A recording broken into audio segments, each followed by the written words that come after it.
Hey, everybody, welcome to Comic Book Curation. I am Polly, and joining me, as always, is Inquisitor Quiz. How you doing this week? I'm doing all right. Yeah, you sound excited about it. That's great. And There's a lot of exciting news from Nova. So yeah, from the Millboat, what's that? from Nova. It's Oh, a convention for Warhammer. right.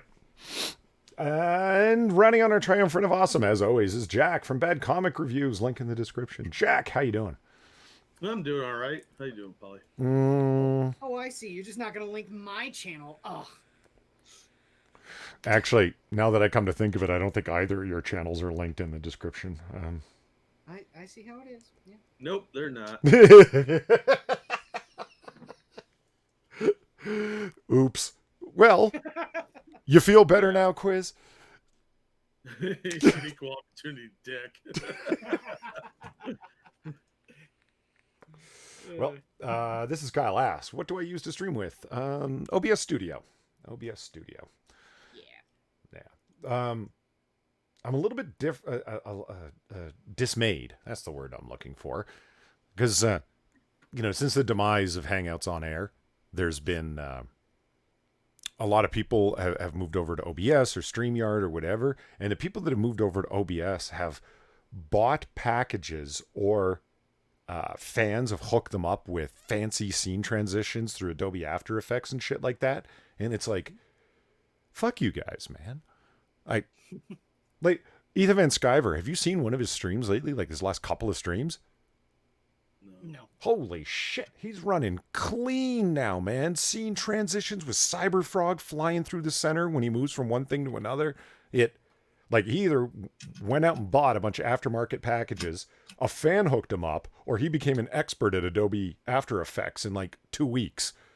Well, he's had all that time not getting Cyberfrog done for 8 months. It's shipping, Jack, this week. I heard. I'll believe it when it arrives. How's that? I've heard that EVS actually does have some experience with animation, though. So that could very well be. Yeah. Oh, people are saying that both Jack and I are quiet. You're loud as fuck in my headphones. Am I? Yeah, You are now. you sound fine. I turned you guys up and me down, and these are the same settings that we were using last week, and you guys sounded fine. Kind of weird. Yeah.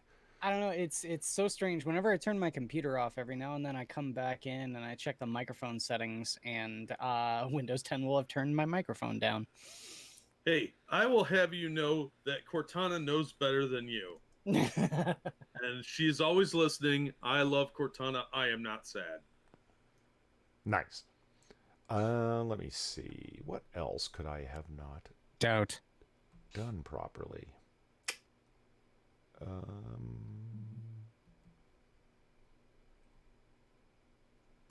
Let me just click off the volume on Waterfox for the inevitable. Oh, I think I might know what it is.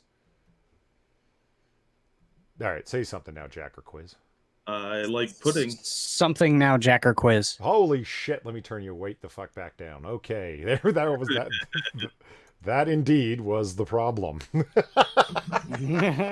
so, rip your ears, chat. Sorry about that.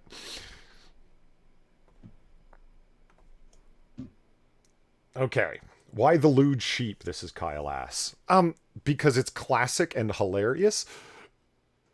You know the lewd sheep, right, Quiz? You hooked me up with that. Yeah, That's yeah. because it's hilarious. That's why.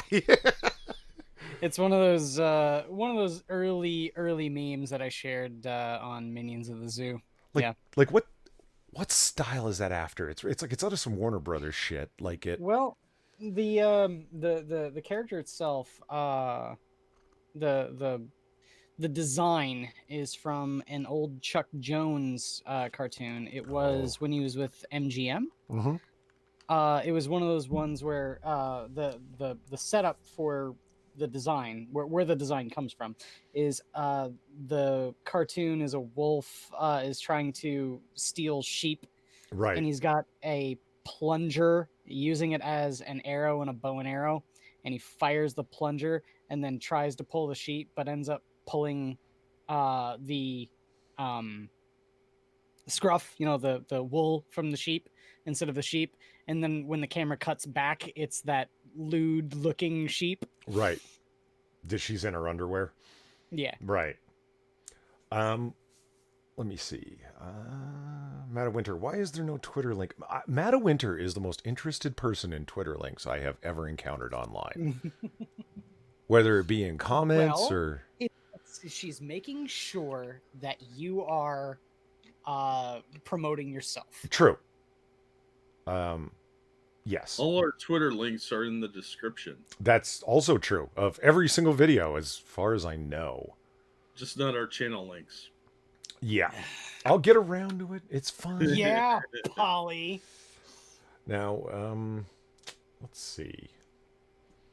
Just still trying to figure out OBS here. I'm not Van Skyver. I haven't become an OBS master in a matter of weeks. Seriously, you guys got to check out his streams. The transitions left me a little jelly, man. I want to do animated transitions like that. Oh, sorry, Matt. To be fair, I don't know your gender just by the name alone. Sorry. You just assumed someone's gender. I did. I'm such a bigot. Bigot. So I mean, there really isn't a point to sharing the. Hello, Eve. You are acknowledged. How you doing? Senpai acknowledges you, Eve. Yes. No point in showing the thumbnails anymore, but I don't care. I enjoyed doing it, so we're gonna do it again. There's the thumbnail.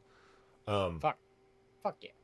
It's a little crunched out. I still got to figure out how to place that properly in the center. But, big boob Leia, man. I mean, holy shit. That's another Bennis, because of course it is. Love it.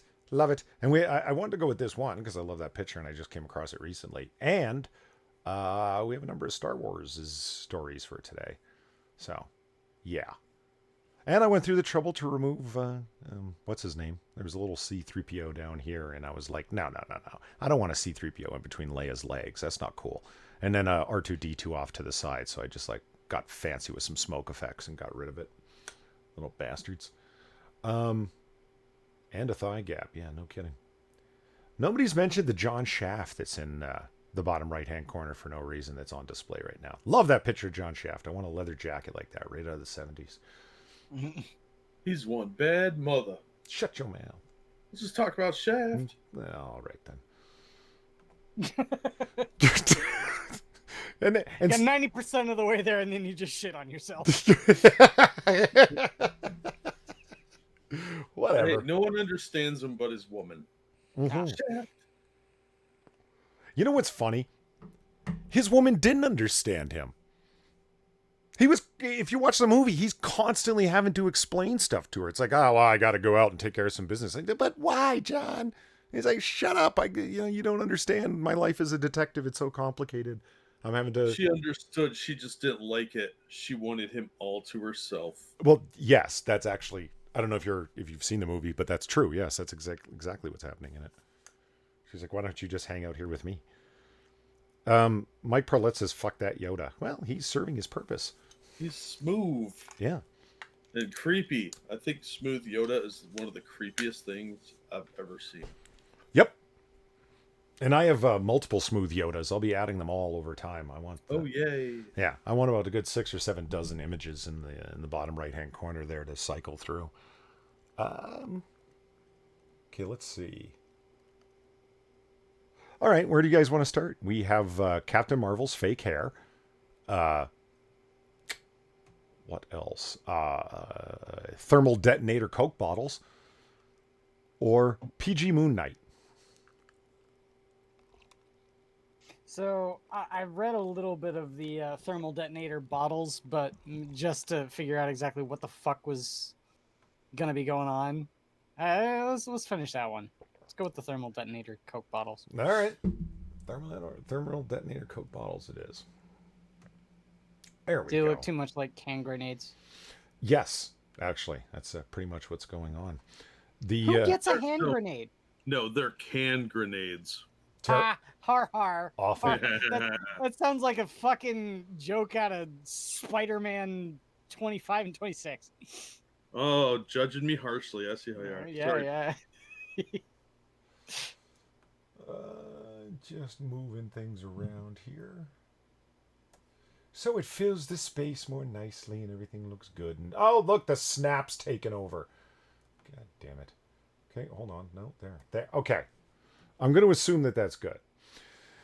Anyway, Yeah. so there's the thermal detonator Coke bottles. TSA bans Star Wars Galaxy Edge thermal detonator Coke bottles from checked and carry-on luggage. I think they look awesome. They look pretty cool. I'm Like, not gonna lie. I mean, hell, like I see the Sprite one there, and they've even got like alien writing and stuff. It's fucking fantastic. This is so creative. This is Yeah, I'd buy a couple of those. fucking right. I. That's bad news for Star Wars fans who might want to bring home the unique bottles of, quote, the real thing as souvenirs from Star Wars Galaxy Edge. After all, there's only 8 people that have ever gone to it, and so they're rare Yeah. items indeed. The Transportation Security Administration has banned the thermal detonator. When am I going to learn, guys? The first sentence always needs to be skipped. It's just the headline over again. Okay. It's not just the first sentence, the first paragraph. just skip the first paragraph. Jesus. The Coca-Cola bottles sold in the Galaxy's Edge look like palm-sized thermal detonator grenades, emblazoned with logos rendered in the language used throughout the galaxy far, far away. You motherfuckers are just working off of a press release, and you don't know well enough to know where the thermal detonators are from. I mean, yeah, they're from Star Wars, but from where in Star Wars? Do you nerds know? I know. No. Return of the Jedi. Nice, Jack. Boosh scene. And you know Leia's name, Boosh. Yes. Nerd clap, man. Yeah, well done. Boosh or Bosch, depending on who you ask. Yeah. Boosh. I had Boosh as an action figure. Her helmet came off to show that it was Leia underneath. Yeah. It was great. And he's got a thermal detonator. And this bounty hunter is my type of scum, fearless. I love it. That was a great scene. Yeah, you threaten to blow up Jabba and his whole fucking palace. Anyway, they don't actually look like the thermal detonator that Boosh had, but close enough. You know, they're still really cool looking. Anyways, TSA officials. I'm going to interrupt you for a second. Sure. Mr. Monopoly said thermal detonator Coke bottles should be rolled into the Pepsi building. See who runs for cover? Yeah. Yeah.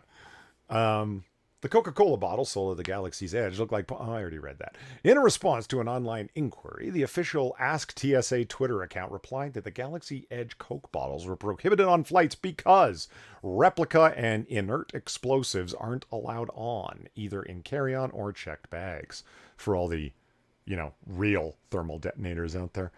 Yeah, right. Yeah, because it's a real thing. It's totally real. Yeah. Real TSA, your $8 an hour workers are retards. The Galaxy Edge Coke bottles could cause confusion for TSA screeners at airport security. Oh my god, really?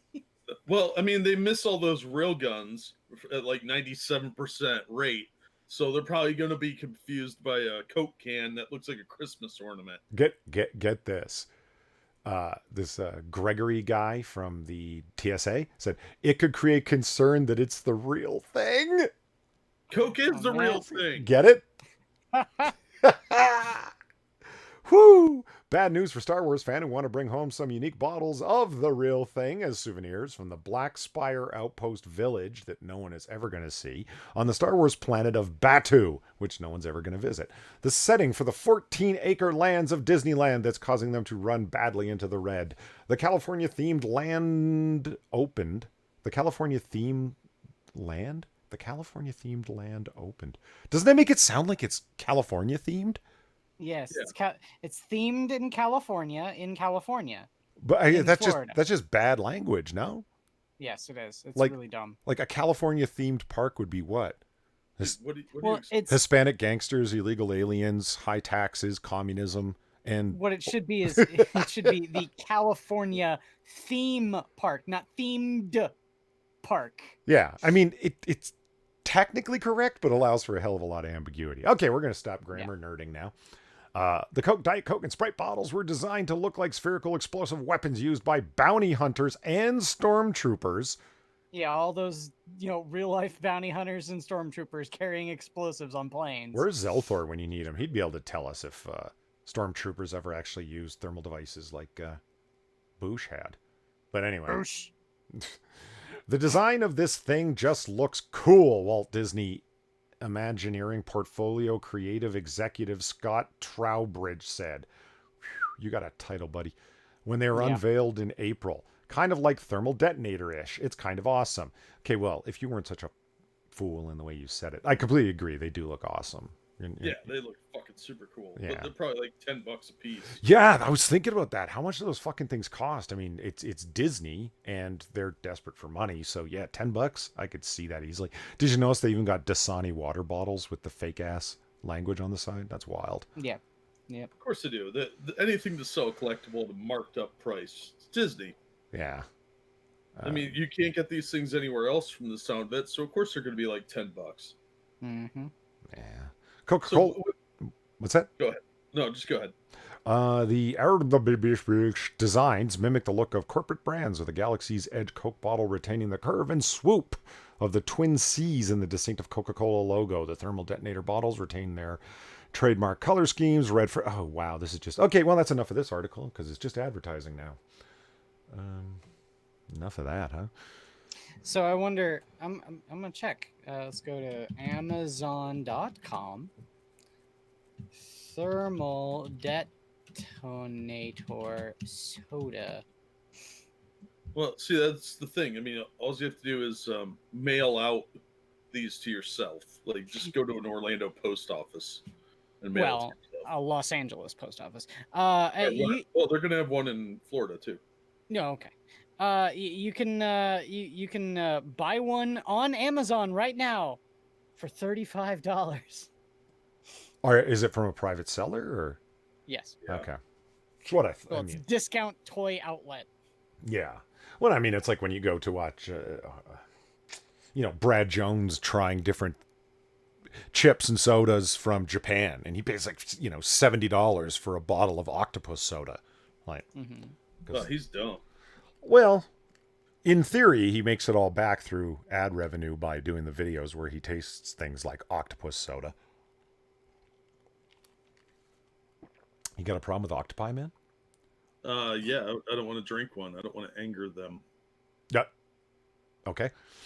The Got a problem with octopi. Oh my god! Some idiot on eBay's got those things up for $78.93 is the current bid. Wow. I'm really not surprised at any of that. That the market has got to be bottoming out for. I mean, notice the only thing that they can sell is stuff that relates to their old stuff. Like nobody wants the Ray replica walking desert stick. You know what I mean? Like True. and ain't no one gonna want a butterfly lightsaber, right? Telling you, man, it's never been done before. These things are actually a little bigger than I thought. Hold on, I'll screen share here. Yeah, it's 13.5 ounces, I think. It's not even a 20 ounce, but still. But you can see how big it is in this guy's hand. Yeah, it's huge. Now the audience can't see that, but yeah, it's huge. Yeah, It's about the size of a softball. Yeah. Yeah. I honestly thought they would be a hell of a lot smaller than that. That is surprising. Yeah, I thought it'd be like 7 or 8 ounces. You get 2 swigs, and then you got to pay another $10 for one. So does that mean also that you can't buy a bottle of Captain Morgan Cannon Blast while you're out on vacation and take it on your carry-on? Probably not. Back? Because that's a bomb. It's an old-timey bomb. It even has a fucking wicker fuse on the end of it. Well, apparently TSA is so stupid you probably couldn't even get a Nerf gun on there now because they'll be like, it's a projectile. Let's Our screeners will get confused that it's a real gun. Fucking idiots. well, hey there, Pete. How you doing? And Matt of Winter says, show it, Polly. I cannot. Let's see. There we are. Miss Marvel co-creator has one concern about the live-action Disney Plus series. Is it that it's gonna suck? I doubt that though. Well, I don't care so long as I get my America Chavez one. That's all I care about. Let me tell you something. Okay? Let me tell you No. something. This is not really a secret amongst anybody who bothers to follow these things. I doubt it'll be a surprise to Jack or Quiz, but for you guys who don't know. So you got Miss Marvel, right? Kamala Khan, new series coming out. The creative commissar over at Marvel, Sana Amanat. She is the other co-creator. Like it's saying co-creator who they were talking about here. Well, that's G. Willow Wilson. But so who's the other creator? Well, that's Sana Amanat. Yes. Right.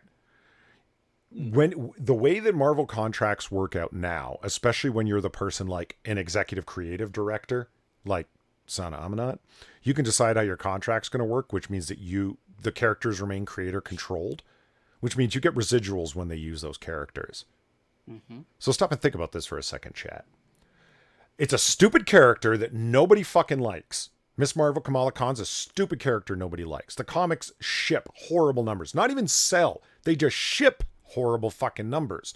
But yet they keep pushing this fucking character. And this character appears in crossovers in other comics. When it comes time for a Marvel team up, there's Kamala Khan's stupid ass. When it comes time to create new animated shows, there's Kamala Khan's stupid ass. When it comes time for Disney Plus to introduce new live action shows, there's Kamala Khan's stupid ass. She's a brown Muslim, dude. They gotta hit all the. They're going woke, so they gotta hit all the points. You're not wrong I think about Polly's going that. for a more devious sort of thing too, because like if she's the chief creative director, right? If she's the one that's sitting there saying this is what the direction is going to be going in, so you would. It stands to reason that she would have some sort of influence about what characters are used where and in what circumstances, right? So she is using her character that she gets residuals on and trying to push it as much as possible, even if it doesn't sell, because she's getting residuals. Think about it. She's getting residuals off of this show that we're looking at right now on Disney Plus. She's also getting residuals on the animated series Marvel Rising, the animated series about all the ladies, and then off of the comic books that get published every month. I have no doubt, Jack, you're right. She's pushing it because she says, hey, Marvel is a lifestyle brand, and I'm a brown Muslim female, so I want a brown Muslim female character that she's co-creator of, which basically means she said to G. Willow Wilson, create this character, and Wilson said, okay. But she gets 50% of the fucking money off of it, and the person who's in charge of what characters they use this is the definition of what corrupt conflicts of interest look like, except she can get away with it because she's their creative commissar. It depends if she is getting any residuals, because most creators don't. So some do, and from what I've heard, Marvel actually really doesn't have a very good residual program. DC, however, does. Unless, of course, you're the person who draws up the contracts, like Sana Amanat. Yeah. Like, and if I'm wrong about this, and Van Sciver's wrong about this, and Bounding is wrong about this, then by all means, tell us that you have no financial interest in Kamala Khan. I don't think she will, and not that she's going to answer our calls to do anything, but it's just the layers of corruption that this woman is involved in are mind blowing. So, yeah, but I don't know if it's because of residuals or it's just her agenda pushing. Her aide's gonna walk in and be, these guys have this show on the internet called Comic Book Curation. They're calling you out, Sana. You need to respond. Now, they may have a very small audience, but it's Sana. They're the coolest audience on the internet. We have to do something. We need to issue a statement now. It could happen. We can't just be silent. Okay, let's read the article. Oh, Ryan wrote conflict with Khan, as in Kamala Khan.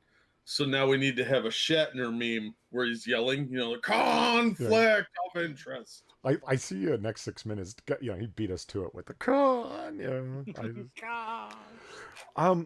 Off to the side here, you guys see this? Like, this is CBR, right? Shilltastic CBR.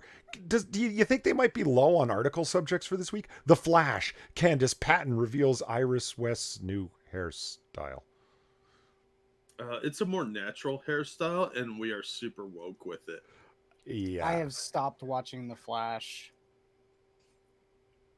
You're always talking about walleyes. Now there's some walleyes. Who?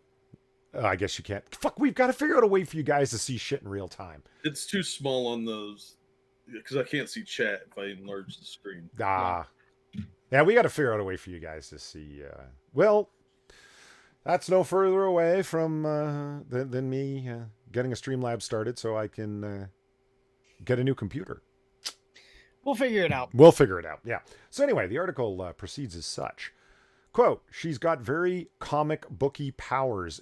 Oh, Jesus. Do we need to show pictures of the embiggened fists again? No.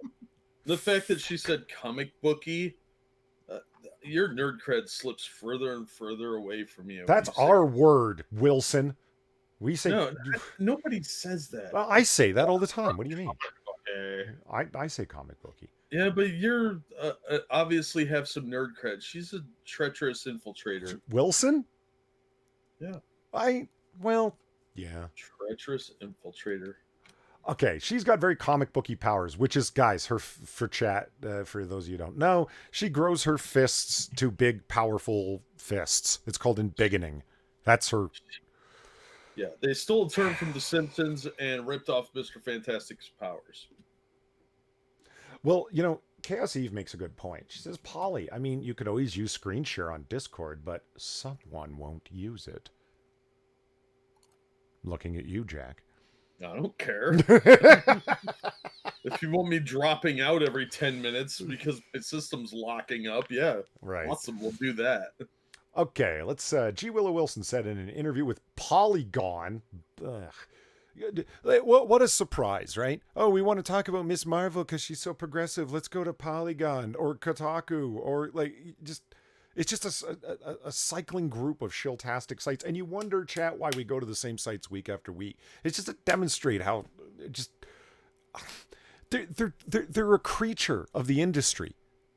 You know what I mean? All these are not independent sites. They're just promoting shit that they're told to. It's access media of the worst kind.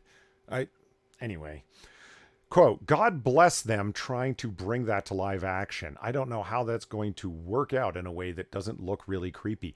Wilson, it looks creepy on the comic book page. Yep. Created in 2013, Kamala Khan / Miss Marvel has the ability to stretch, shrink, and enlarge her body. Based in Jersey City, New Jersey, Kamala is the first Muslim character to head a... First. The Miss Marvel TV series was announced by Disney Plus as a presentation, 23 Expo, that nobody gives a fuck about. Additionally, Marvel confirmed the character would eventually make the jump to the big screen. Okay, so an idea just popped into my head.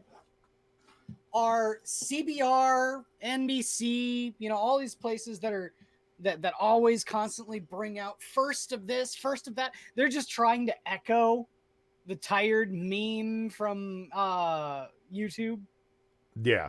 First. Well, you gotta say it right with them. It's first. Oh no, it's like, when's the article gonna start showing up where the next new hit romance is a better love story than Twilight?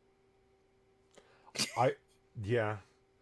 Well, I mean, I love this. So a Captain Marvel / Miss Marvel team up seems highly likely at some point. Right, because everyone's just dying to see that next fucking Captain Marvel movie, right? Miss Marvel is one of many characters, shows, blah, blah, blah, blah. Yeah, okay. All right. And that's it. Jesus Christ. We talk about CBR basing articles around very little. They based it on these quotes right here, chat. That's it. From Polygon. They wrote an entire article based on one line that took up 3 lines of text in their justified fashion on their website. I mean, that's bad, man. I'm surprised. And it's in TLDR. Maybe I'm reading it wrong. TLDR is like ripping off other websites. That's what it's supposed to mean in regards to CBR.com. Wow. Okay. Ebony Williams asked in chat, is Discord worth getting? Yes. Yes, it is. No. And pay no attention to the recent bout of doxing. Yeah. Jesus Christ. We all know where Jack falls down on this perspective. Hey, I'm not in any hurry to fix the computer to make it run. That's all I'm saying. No, the recent, I believe it's CBS article, on how the racists and bigots and white nationalists over at 8chan have all moved over to Discord. And the title of the article actually says, have all moved over to Discord, where your children play games. Dun, dun, dun. I know. Fuck you. I'm not kidding. It's so, Ebony, you're more than welcome to come over on Discord, and a bunch of minions are there and other people and stuff. But remember, there's white nationalists there too.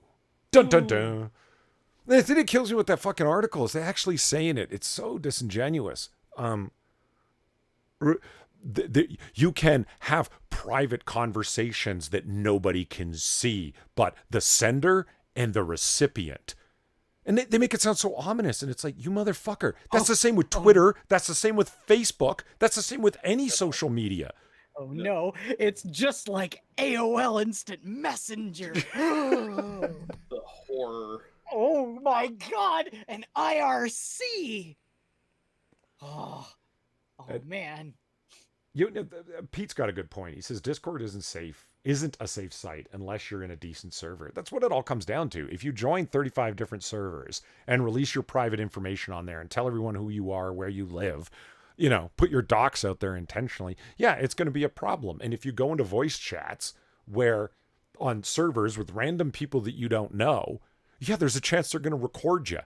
And it's like, yeah, but just like Pete says, it all comes down to just going to servers where you actually know people, where it's fine. And if you don't want to get recorded, don't go into voice chat. Just text like you are right now in chat. It's all text chat. I don't know. Doesn't seem like that big of a deal to me. I mean, Jack's not wrong. There's been a lot of doxing that goes on there, but only in servers that have like 7,000 or 8,000 people in them. You don't know most of the people. You know what I mean? And then you're dumb and start sharing all your personal information. What are you getting at? What are you getting at, Polly? That the whole world isn't Kraut and T server? Well, I don't know that. You have no evidence for this. Called out. Well, let's go over to Moon Knight on Disney Plus. Won't be as dark as Daredevil or The Punisher. Lame. Right? It's Mark Spector's a nut job, and the particular type of mental illness he has changes over the years, and sometimes he's got multiple personalities, sometimes he's just like deluded, and then sometimes he's not really that crazy at all. But it's a dark series inherently, you know what I mean? Yeah. It's And he's a heathen who worships pagan idols. right. Like Khonshu, that was part of his mental illness for a while. It's like, dude, you're insane. Like, there is no Khonshu. You imagined him. Meaning this Egyptian moon god gave him his powers. And it's like, no, Mark Spector, you imagined the whole thing. You're crazy. And that's what I mean. The whole series has a vibe of darkness about it. Chat, you'll see a picture in the bottom right-hand corner of a little cartoony Moon Knight hanging from the moon. The whole thing that makes it funny is that it's... You're welcome. The whole thing that makes it funny is that it's a dark character portrayed so cute and comical. That's what's funny about it. If he was cute and comical, there wouldn't be any comedy. Anyway, let's read what they have to say here. At long last, one Mark Spector is finally coming in live action to a Disney Plus show from Kevin Feige and his team at Marvel Studios. Marvel's own Caped Crusader has a long, storied history at Marvel, and as a rabid fan base of loonies. Fuck you. Fuck you. Yeah, I think they mean loony You're as talking about Polly. the moon, as in lunatic. Loonies. Oh, is that It's spelled Lunie? Yeah, do you spell it like that though? Loo? No, I think they're just idiots and don't understand the joke. Okay. No, I get the Luna thing, and I personally think everyone should stop calling it the moon. It has a name, people. But Well, I will do that as soon as you start calling the sun Soul. I would be happy to call the sun Soul. I'm fine with First of this. all, I don't know them well enough to call them by their first names. So it's Mr. Sun and Miss Moon until I hear otherwise. When I get permission to call it the Moon Luna, I will. But I don't want to be presumptuous. It's rude and it lacks decorum. You of all people should understand this, Polly. You have a smoking jacket. Yes. You know what? Browncoat Boaz just said, like, one of the funniest lines I've read in some time. Moon Knight makes Batman look well adjusted. I love it. Yeah. I'm stealing that. That's good. One of my favorite little throwaway comic panels is Dick Grayson walking up to Batman, going like, "Hey, Batman, what are your parents getting you for Christmas?" And Batman, "My parents are dead." Calm down, Kirk Langstrom. Is just itching to catch the character on screen in some fashion. For fans hoping to get an iteration of Mooney that's reminiscent of Daredevil or the Punisher, you might be out of luck. Moon? Who are you? Who wrote this? No, their name's not here. Mooney. Ah, it's a good thing you didn't put your name up. Call me a fucking Mooney. Yeah, fucking Mooney. Shady's in chat and says I'm not a Mooney. Exactly. What a bunch of bullshit. Okay, with Disney Plus set to launch in a matter of months, the House of Mouse, I feel so cringy saying that, has begun pushing marketing hard. And so shill sites like us talk about them constantly. Fact. Yeah. And the branding involved with that hints the new streaming platform will be strictly made up of family-friendly programming. It's been drilled into our brains for quite a while now via websites like us, with the likes of Disney chief Bob Iger even chiming in on the situation. That information has been all but confirmed earlier this week when Disney Plus shelved Book of Enchantment, a series that was set to tackle some of Disney's most notorious villains. Reports suggest the series was eventually scrapped because of some Disney executives felt it was going a darker direction than anticipated. Then leave Moon Knight right the fuck out of it.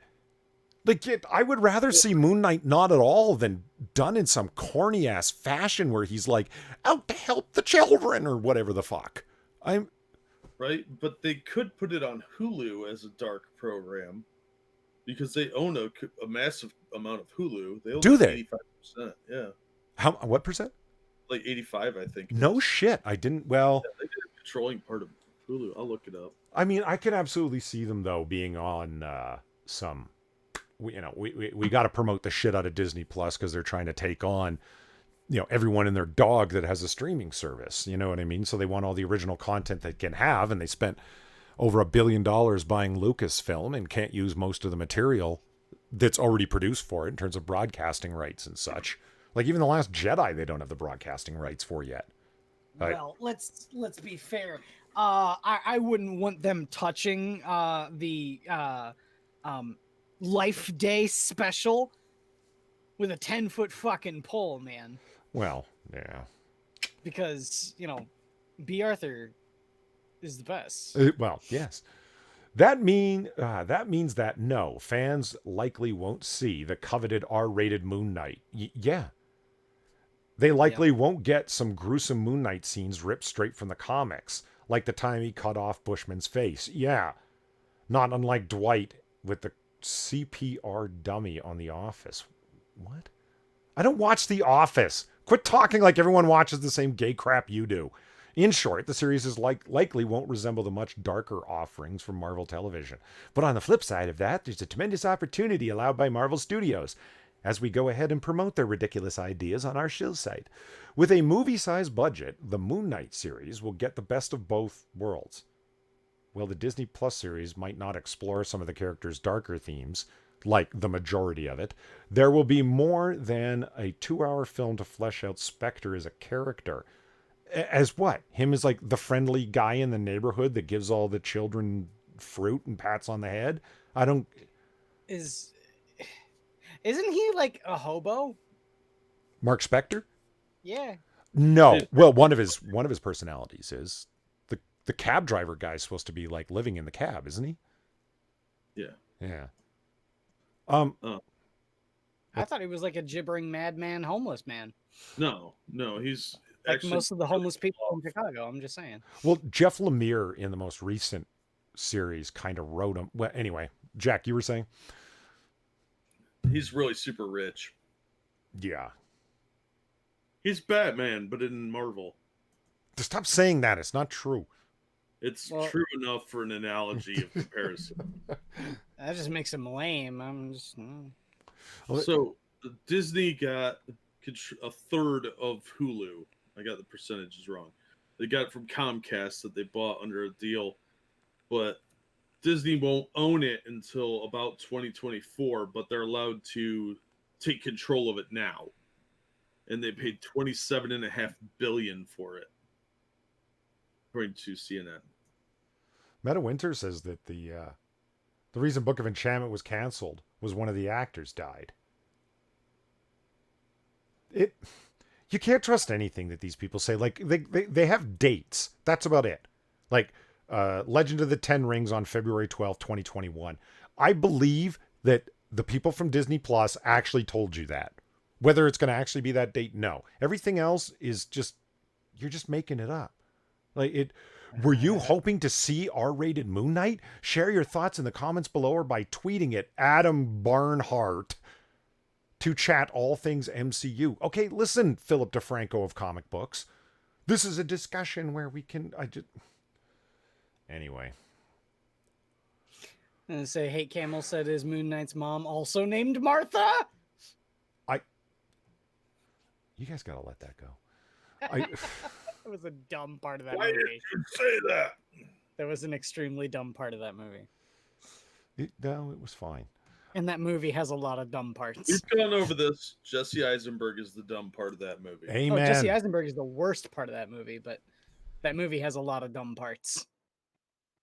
Hell's Kit Harington? Hmm? Am I supposed to know who Kit Harington is? I have no idea who that is. What's that, Jay? I think he's an actor, isn't it? Yeah, I think so, but... He's one of those people you'd know if you saw it, I bet. Here, look at this. Marvel Studios not expecting to cast X-Men or Fantastic Four actors anytime soon. Oh, that's the dude from Game of Thrones. He's going to play the Black Knight. Oh, really? Yeah, he's Jon Snow on Game of Thrones. Wait. He's white. Yeah, he's going to play the Black Knight. Yeah, well... I know. Martin, the guy that played Martin, wasn't available. He was busy doing Big Mama's House 8 or something. But, okay, is he at least gay? I don't think so. So, wait a minute. He's white and heterosexual? Why are they hate casting? I don't know. I think he's a token. Did you guys hear my theory that they're going to make Moon Knight a transitioning person? Oh, it wouldn't surprise me a bit. Yeah, wouldn't surprise me. Because, I mean, you got Miss Marvel, right? And you got She-Hulk. So you got Miss Marvel, who's like the first, character, right? Female, Muslim, yay. Sana Amanat achieves, well, her money-making goals in addition to her representation goals. And you got She-Hulk, who's body positive as fuck, because I can be beautiful at any size, even if I'm huge and green. And then you have Moon Knight, but he's a straight white male. So my guess is that they're going to make him gay or transitioning. He's going to become a female that's his story arc. No, he's going to be a female in a bodybuilder suit that, make it look like it's a buff dude. And over the series, it's going to transition. Well, it's going to transition into that. Go and watch that after the stream. I'm Polly brings up the fact that I have a way of predicting things, right, Polly? You mean Cassandra-like predictions of doom in the future? Yes, you have a gift for it. You want my prediction of what's going to happen with this Moon Knight series? Sure. Nothing. It's going to be boring. And that's going to be the worst thing that can happen to it. They're not going to be able to do anything extreme or awesome. It's not going to be like the comics. It's going to be, problem of the week, teeny bopper bullshit.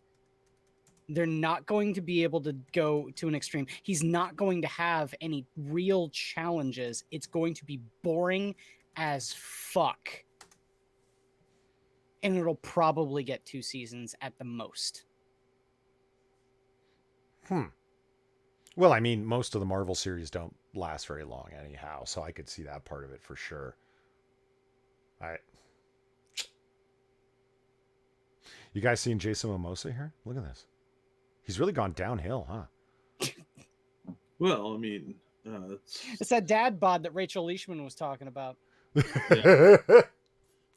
I mean, yeah, okay. Like, I get you're proud of your Hawaiian heritage. It doesn't mean you need to be like a stereotypical Polynesian man with like big fat tits and all. But whatever, it's fine. It's, I guess Lisa Bonet can make her own choices. Okay, let's see here. News of Kit Harington joining the Marvel Cinematic Universe was a big deal over the internet this weekend. The whole internet cared. Oh, really? Because I didn't. Yeah. Marvel fans were upset that the Star Wars not billed. Wait a minute. That the Star was not billed to be one of the fan favorite characters like Wolverine or Moon Knight. Now reports are circulating that fans might have to wait a little longer than previously thought to learn new details about these newly announced characters or the Fox properties. Variety is reporting, because certainly we as a shill site look to our larger brethren shill sites for stories, that the Fantastic Four and the X-Men will be waiting until at least 2020 until they can find enough POC LGBT actors to fill the roles. The reason that Kevin Feige doesn't tend to get ahead of himself instead of opting to take things one project at a time. So that means there probably won't be any other surprise announcements of talents this weekend. Thus, we've got nothing to talk about how there's nothing to talk about. Who's Dane Whitman? Oh, the Black Knight, right. That's interesting. Black Knight. I don't know how he fits in the Eternals movie, but whatever. Yeah, I mean, he was with the Avengers for a little bit, and well, a good while actually. He's a cool character. He is. Doesn't fit with the Eternals. But I mean, he's a cool character in the comic books from a bygone unwoke era. You know what I'm saying? Like, he's a straight white male, and for Christ's sake, he's English, the most evil of all white males. Well, what about that one time that Captain Britain was a Muslim woman? Yeah. Don't remind me of that stupid nonsense. Ryan Walter says Gotham was a fun series. I have never seen a single episode of Gotham. Have you guys? You'd like it, Polly. Yeah. Yeah, because what's her nuts? Oh fuck, Fresh Prince. What's his name? Will Smith. Will Smith. His wife, Jada Pinkett. She dies like 3 times. Horribly? Yes. Nice. Like, shot in the face, falls off a building. Cool. Like, gets her skin melted off. Sweet. Yeah. No, she dies like 3 times in that series. It's hilarious. First season is probably the weakest one. It is. It's better with each season. Yeah. And Ryan Walters said he didn't care for how they handled Poison Ivy. I agree. I thought Poison Ivy was handled really poorly in that series. Well, they're not going to be able to knock it out of the park every time. Yeah, no. Riddler was great. The guy that got to do Riddler. Yeah, he was good casting. Mm-hmm. Hey, quiz. Tiki Watiki might be in the Suicide Squad. Tiki Watiki. I don't care to know how to pronounce his name. That I know. I just love it. The annoying, self-righteous prick who shoots his mouth off and is largely responsible, if not wholly, for Femthor. Yep. Yeah, well, for the movie Femthor, right? Yes. Yeah, not in the comic books. Yeah, absolutely. Yeah, he's the guy that handed what's her nuts the shield, or Thor's hammer in at San Diego Comic-Con.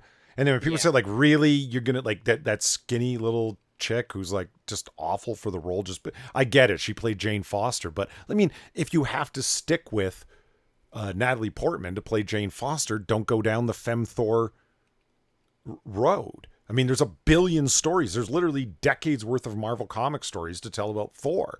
Why go in that direction? And because it's woke and I'm Tiki Watiki. And anyone who argues with me, you would have had to have heard the way that this guy was talking to the audience and on Twitter about this shit. Like, he's going to war with fans. You don't know. This was an actual quote from him, chat. You don't know what you like until I tell you what you like. because that works so well for Blizzard. And it, like, of course, that's him trying to get under people's skin. He's trying to be an internet troll, but it's like, dude, you can't be an internet troll and a major Hollywood director at the same time. Those things just don't go together. It would be like an internet troll trying to be a Hollywood director. You, Tiki Watiki, would say you don't know what you're doing. Like, you don't know the ins and the outs of doing this. You can't do it. But No, you think you can no. come into the realm of, like, just pissing people off for the sake of pissing them off? Don't you know it's going to be repeated? This is Polly, I- I'm going to have to disagree with you there. why. Every internet troll would be an infinitely better director than 90% of all of these Hollywood ivory tower bullshit artists. Every single fucking one of them, because it will be genuine and they'll have actual humor instead of this kind of bullshit that we had to read in Spider-Man 25 and 26. Right. Every single one of these people think exactly the same way. They're not funny. They're not creative. They're not good at their job, period. Well, that's Every internet troll would be instantly better than Tiki Watiki here. it's part of being in a cult, though, because everybody has to humor each other. So they all think they're hilarious because, oh my gosh, he's funny. I hope he likes my jokes too. You know, it's that circle jerk of douchebaggery that goes on in cults. Yeah. So Burn Hollywood to the ground. Burn it down. yeah, I mean the view from the ivory tower is spectacular, but they all just think they're better than us because they all tell each other that. Oh yeah, we're better than the plebeians. And I mean, okay, you know what? And Assassin of the Grey is a good point. Who's the swarthy vampire in European wardrobe? Yeah, you know what, Tiki? Stop appropriating my culture, okay? Mm-hmm. Yeah. That's racist. I'm told. In any case, Pete asks a great nerdery question. What's the deal with Captain America's shield? Is it magic? Is it tech? Is it whatever? It's tech. It's vibranium. Yeah. In the movies, it's purely vibranium. In the comics, it's a blend of vibranium and adamantium. But so super metal, like, you know, super comic booky metal, where it can super metal. Yeah. Brutal. And because it's vibranium, which is literally deadening to vibrations, it can do all sorts of awesome things. Like, oh, how fucking sick was that scene in the original Avengers where Thor is like, put the hammer down. You want me to put the hammer down? I'll crush you with it. He hits Captain America's shield, and that sound is, and it levels all of the fucking trees around. Oh, it was fucking sick. Oh, yeah. Captain America, Pete, is actually a great character when he's not being written by a bunch of douchebags that want to use him as a mouthpiece. Looking at you, Mark Waid. Looking at you, Ta-Nehisi Coates. Yeah. He's actually a really cool character. I mean, he's everything you want. He's the Superman of the Marvel Universe in the sense of, like, pure comic book, you know, spirit of justice, that whole thing. Like, the ultimate good guy who's willing to stand up against the bad guys. He's a great fucking character. And because he is that guy, they all want to take him. Like, all the SJWs want to take him and make him speak against the things they don't like, because then it becomes... That's why they turned him into a Nazi. Right, yeah. For Empire. For Christ's sake, they actually made him into a Nazi. He was a secret Nazi the whole time. Thanks, Spencer. Evolved Potatoes talking about the picture of the guy. He looks like he's into felching. I haven't heard that term in ages. Quinn the Cultist actually asked a great question. Which Moon Knight comic should I start with? My bias enters in, and I say start at the beginning, but it's funny that you ask that, because I'm just in the middle of putting a video together talking about the long and complicated history of Moon Knight and how many different times it's been started and restarted and restarted. That video should actually be up by the weekend. So it's like you can kind of like take a pick from that, which series to start with. Most of them, hold on. Everything except Lemire's series, no, Lemire's too, are available as collected editions. So you needn't go find all the original 22-page, 23-page floppies. I don't know. What do you guys think? Jack, you got an opinion on where to start with Moon Knight? I would say start at the beginning. Yeah, I'd go back and read the stuff from the 70s and 80s. It's... Mr. Nanopoly says, is that Hindu Chalain?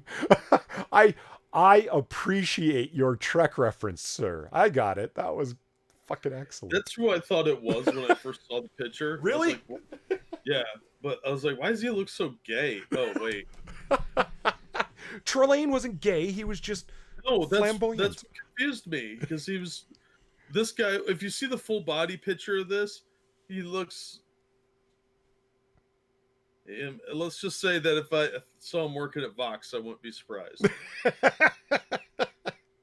I just love that someone brought up General Trelane. Retired. That's that's fucking awesome. That made my nerdy day. Okay. This is some nerd shit that I can't hang with this. I mean, if Zelthor was here, he'd know, but this is beyond me. Star Wars developing films featuring Darth Malik? Okay. Do you guys know who Darth Malik is? No. He's from one of the video games, isn't he? Is that right? I don't know, man. You're gonna have to. Well, I'd say he's from one of the video games. Is it Darth Malik or Darth Malik? I'm willing to be corrected here. I am not I have knowledge. no idea. I'm just fucking with you. No, he's obviously at least from the picture on the right. I'm guessing the main villain of the Old Republic video game. Okay. Assassin of the Grey says Q's a cheap ripoff of General Trelane. Yeah.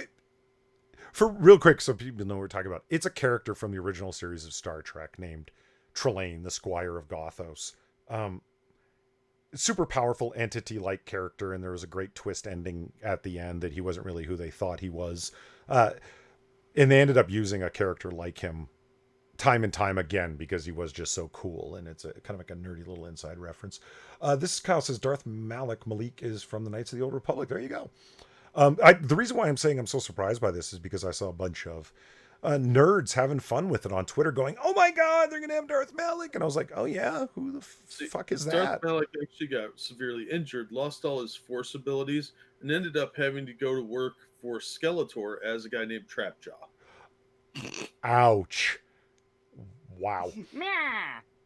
The rumor comes from We Got... He-Man, I am your father.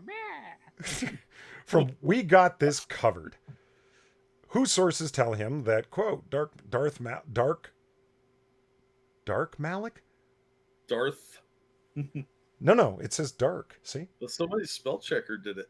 Dark Malik. Yeah. So that Dark Malik will play a big role in the movies, aside from now Darth Malik playing a big role in the movies, but the films will feature Malik will apparently draw inspiration from Peter Jackson's The Lord of the Rings. Okay.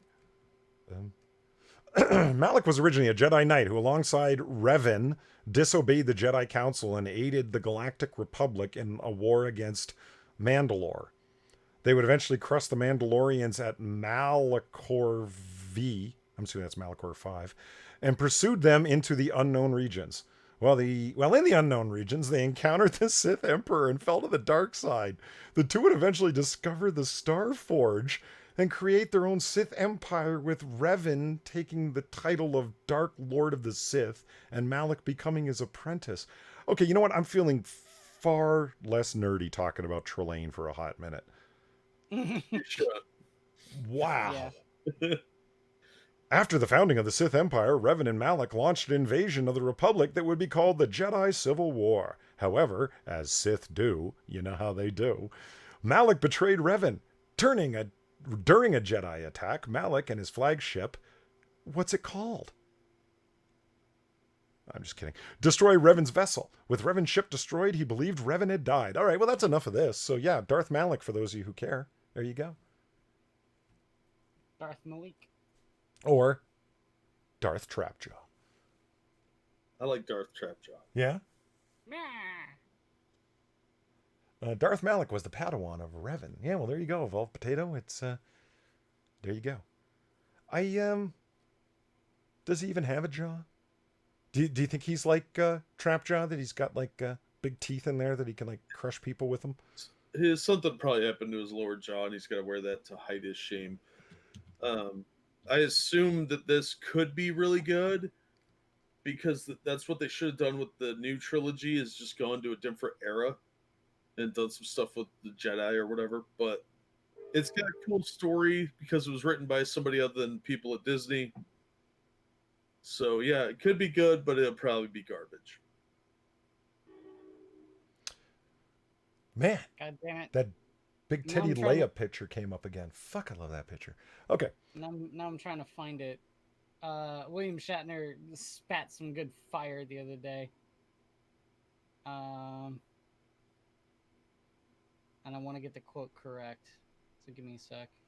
Actually, Quiz, you're in charge. I will be back in just a hot second. Oh god damn it! All right. I was tooling around Twitter, and William Shatner fired off a really good tweet, talking specifically about the new Rise of Skywalker trailer that came out. At least I think it was that. But he essentially said, I'm paraphrasing here because I can't find it. It was a while ago that they put it out. But he said that Star Wars is now being classified in terms of ages. So what's the next age? I think it should be the age of retirement. Wow. And it's be like, I have no dog in this dog and pony show of Star Wars versus Star Trek, but I agree with Shat on that one. Shat. Yeah, Disney has screwed it up so bad. It's Well, gonna it take was a screwed up while. long before Disney got it and got their grubby mitts on it.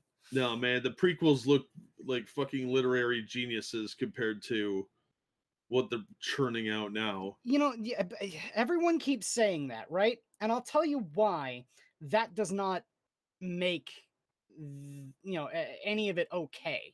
Okay, because regardless of whether or not the sequels exist, the prequels are still bad movies. I don't know. They're all right. No, I think people are hypercritical of them because they wanted something perfect, and they're not going to get that. They got a different type of story, and they're well, bitter about it. I let's put it this way, dude. I went and saw. I've told the story multiple times. I went and saw Phantom Menace in the theater, and the entire time I'm sitting there with my head in my hands, saying, "It's got to get better. It's got to get better." Never did. And since Phantom Menace, I have written off Star Wars in its entirety. In its entirety. I don't care if Knights of the Old Republic is good. Okay? Because regardless of how good any of that shit is, it's still not going to wipe away the stain of Phantom Menace. I, It will never I, do that. Doesn't matter how good anything else is in Star Wars. all right, It all cannot right. erase it. Jack, has he been ranting about Phantom Menace this whole time? No. Most of it, yeah. But I just don't think the prequels are that bad.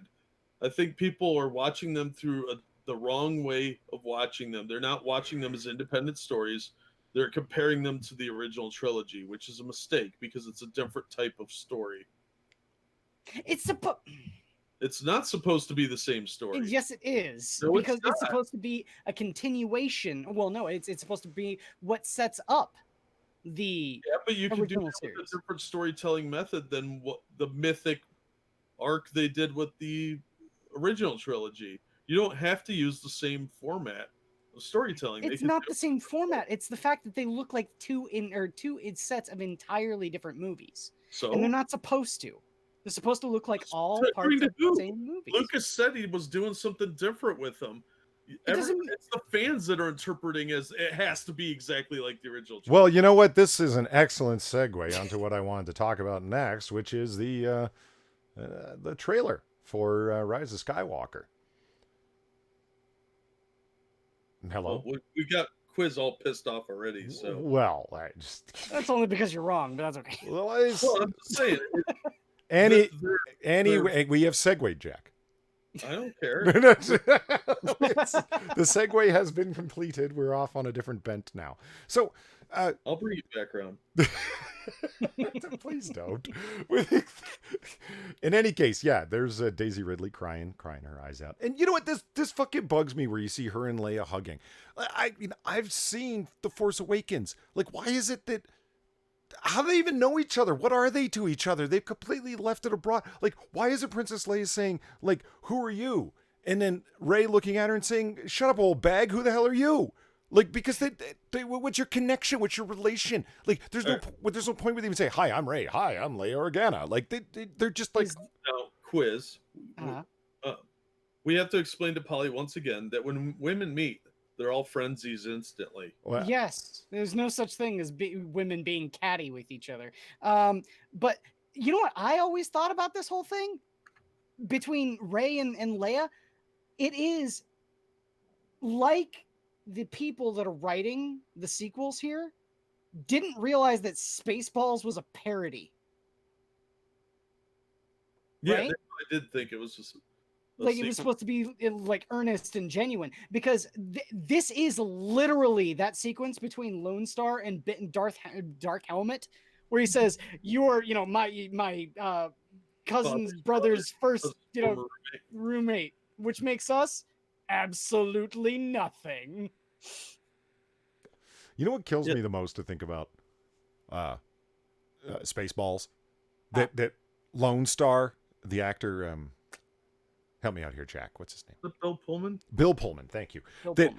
That guy who's like, and he does comedy real well. He's beside John Candy and he holds his own. John Candy, comedic legend. Like, you know what I mean? He does good comedy. But that's Bill Pullman. That's the same guy who played the president in Independence Day and gave one of the most stirring speeches ever. Mm-hmm. But it kills me. That's the same guy. Yeah. It's great. It shows his range. Mm. And he still would have played a better Rey than. Yeah. Stop there. Daisy Ridley, look at this. This article that we're looking at here now.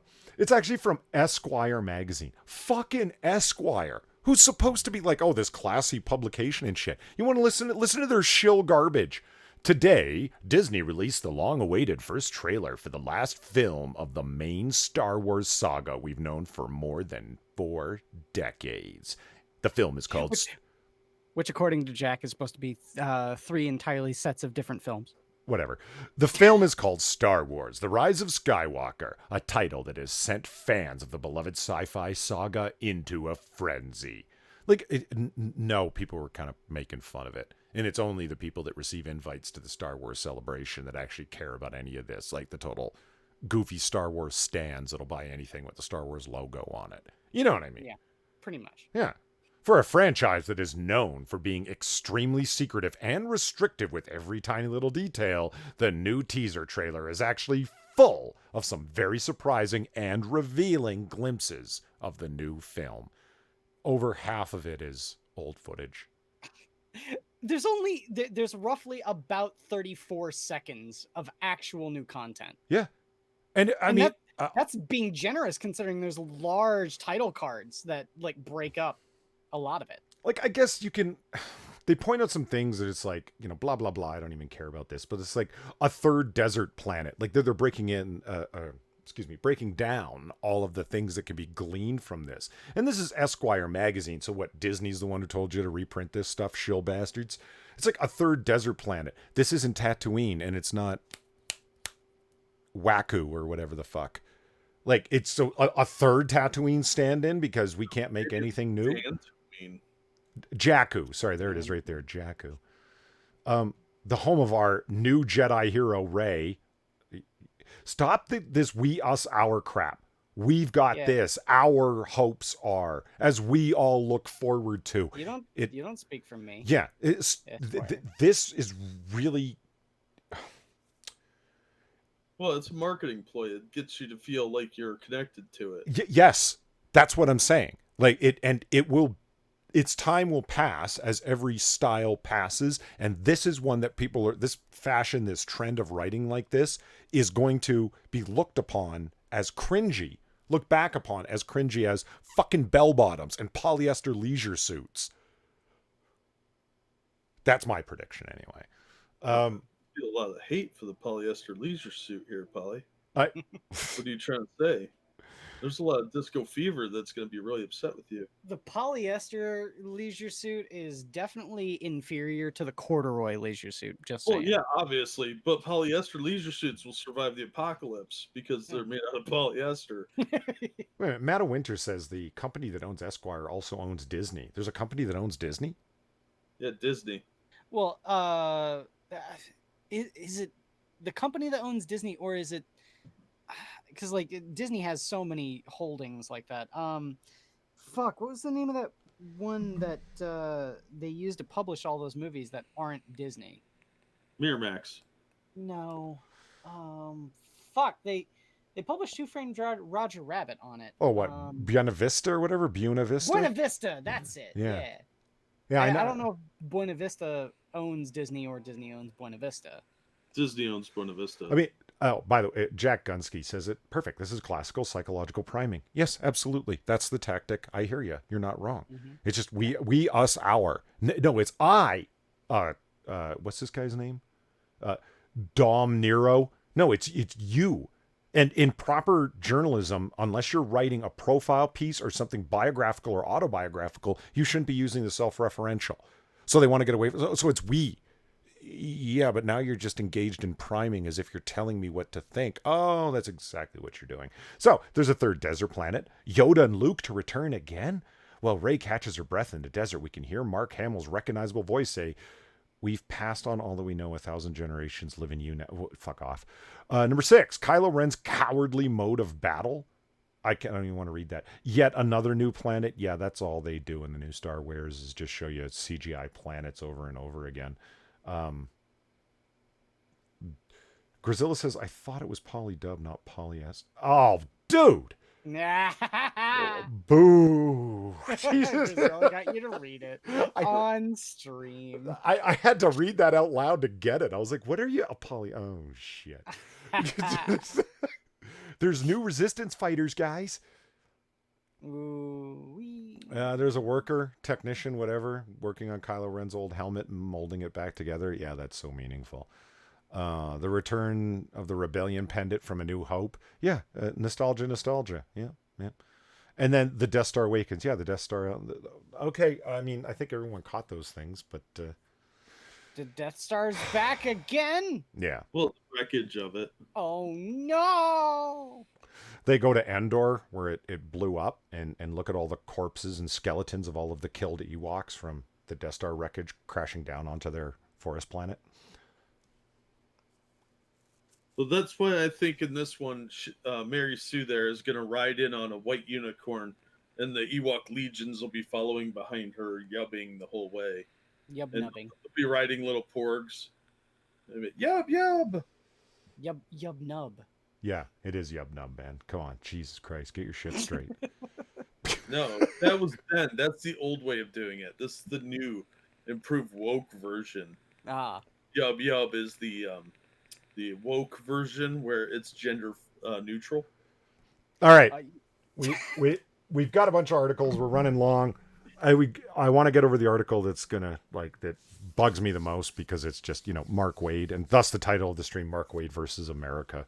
I just want to do this so we can move on to the laughing at Mary Sue articles that we have coming up. So my joke when he pitched the title was Mark Waid versus America. I said Chavez. Well, it doesn't matter because whoever loses, we win. It wasn't any funnier this time, Quiz.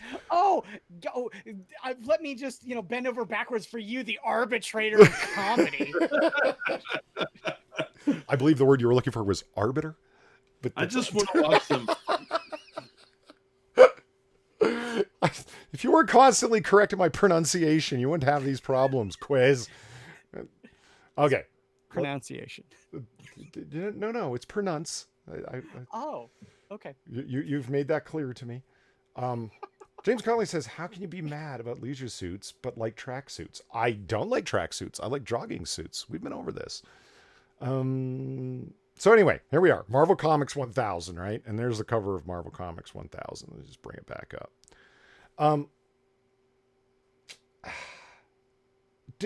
Jack, how did you like Marvel Comics 999?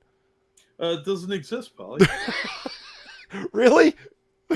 But they have Marvel Comics number 1000. Of course. This is what we call a shameless cash grab.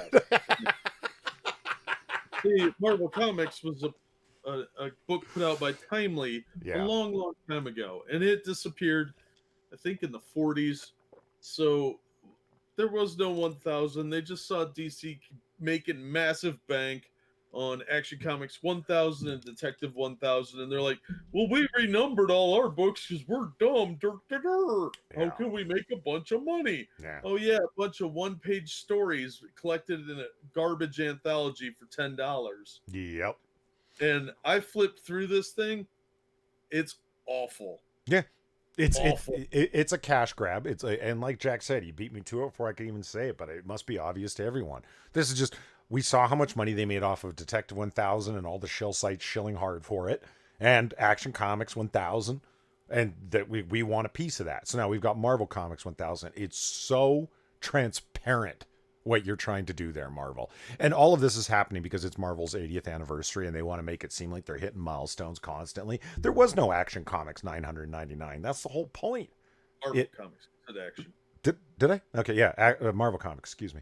But in talking this, the delay happened long enough that we can have the cover up here in front of us where this is supposed to be, them opening, Marvel Comics. And, oh, look at all of the wonderful things happening on the inside as the characters are exploding. The imagination is exploding forth. We have, Captain America's old outfit here in the center, right? And we've got, Iron Man in his classic gold and red, and Wolverine in his old school suit, his first suit, instead of the brown looking one that he had later.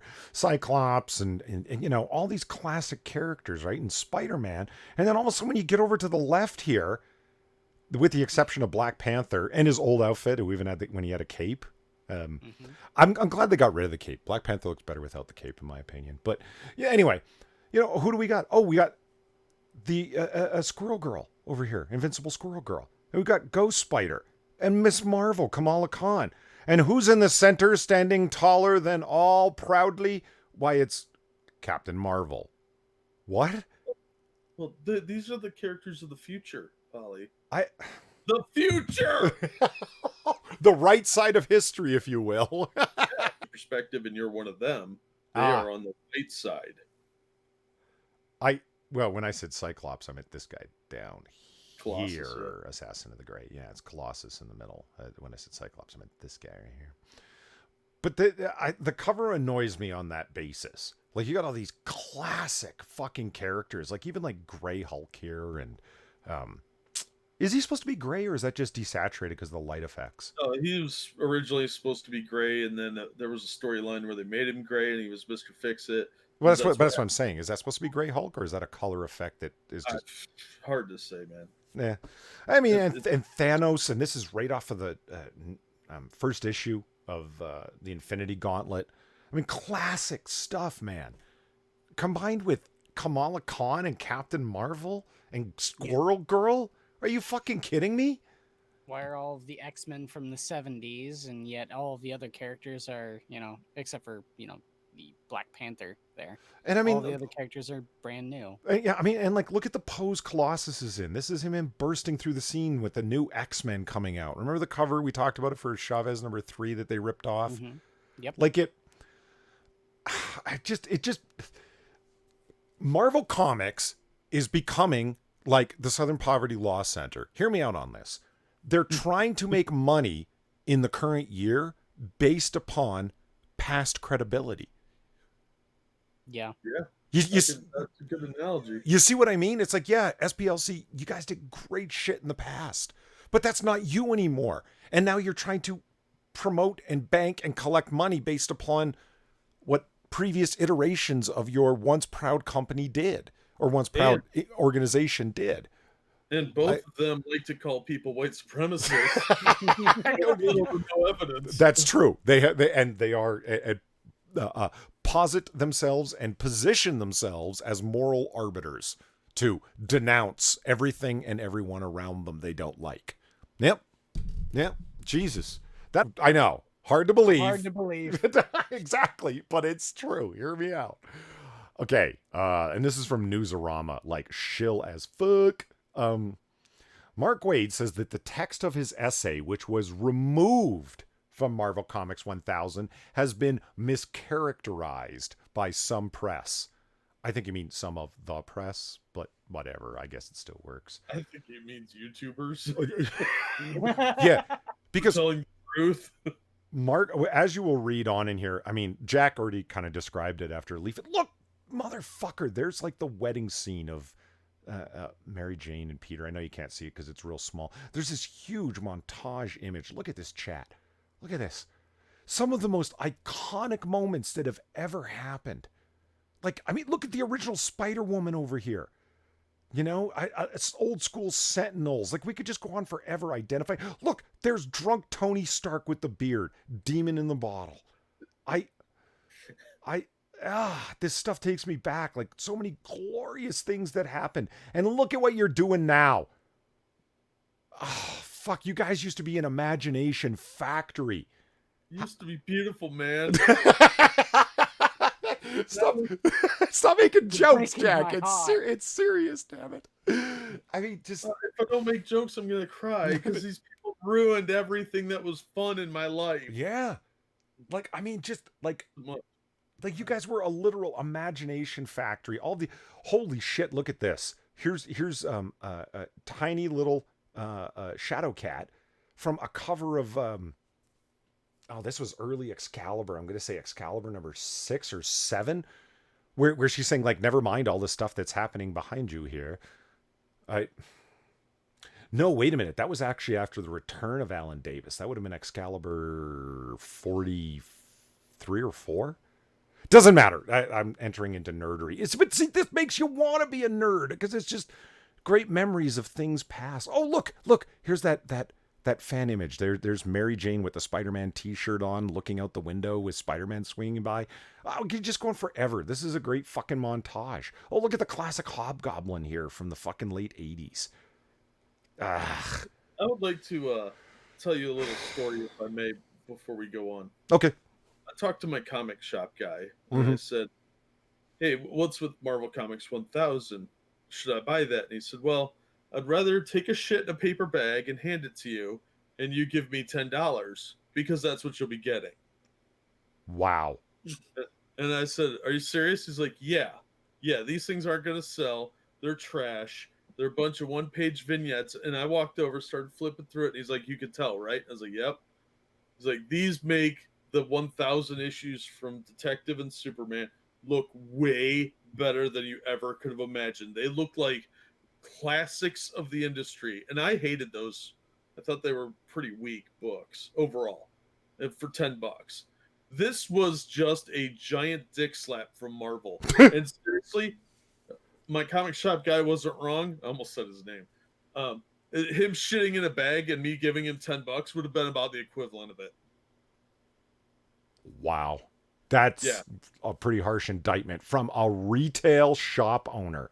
Yeah, he was pissed, man, because they kind of led them to believe it was going to be like complete stories.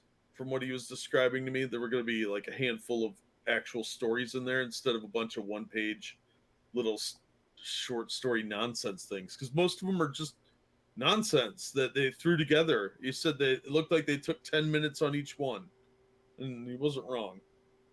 Hey, Quiz, look. It's a 1980s punk storm. Yeah. Um, Punk is big right now. Ha ha ha. Oh, Assassin of the Grace has got to have a montage. Was I calling this a montage the whole time instead of a collage? Montage. Yeah. No, I don't think you ever did, really. Not really. I can't remember. I say things and then forget. Anyway, makes me sad. Anywho, let's and don't think I don't see how you shoved fucking Miss Marvel and Captain Marvel, and there's Captain Marvel, Monica Rambeau. There she is up at the top. Oh, I thought you were gonna say the real Captain Marvel. Oh no! I just no Captain Marvel, Monica Rambeau, right there. And look, Brad Street, Punisher, nice. Okay, anyway, we'll stop nerding out on this image. Well, I'll stop nerding out on this image.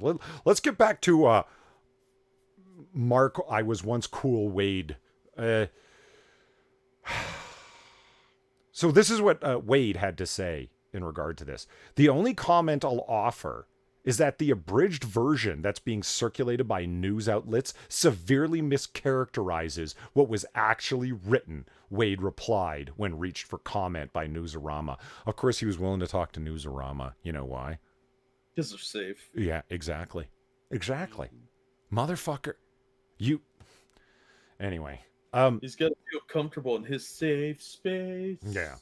Here's their original story. Marvel Comics has replaced an essay that appeared in advanced copies of Marvel Comics 1000 with a revised version for final publication, according to The Hollywood Reporter. Advanced copies of Marvel Comics 1000 sent to retailers in July, in July, reportedly featured an essay by Marvel Comics writer Mark Waid, which was somewhat critical of the United States. No. Let's Quote. dress it up a little bit. Yeah, let's the system isn't just. We've treated some of our own abominably, reads the Hollywood Reporter's transcription of Waid's original reported essay. Worse, we've perpetuated the myth that any American can become anything, can achieve anything through sheer force of will, and that's not always true. This isn't the land of opportunity for everyone. The American ideals aren't always fairly shared, yet without them, we have nothing. America's systems are flawed, but there are only mechanisms with which to remedy the inequality we have on a meaningful scale. Yes, it's hard and bloody work, but history has shown us that we can, bit by bit, right a system.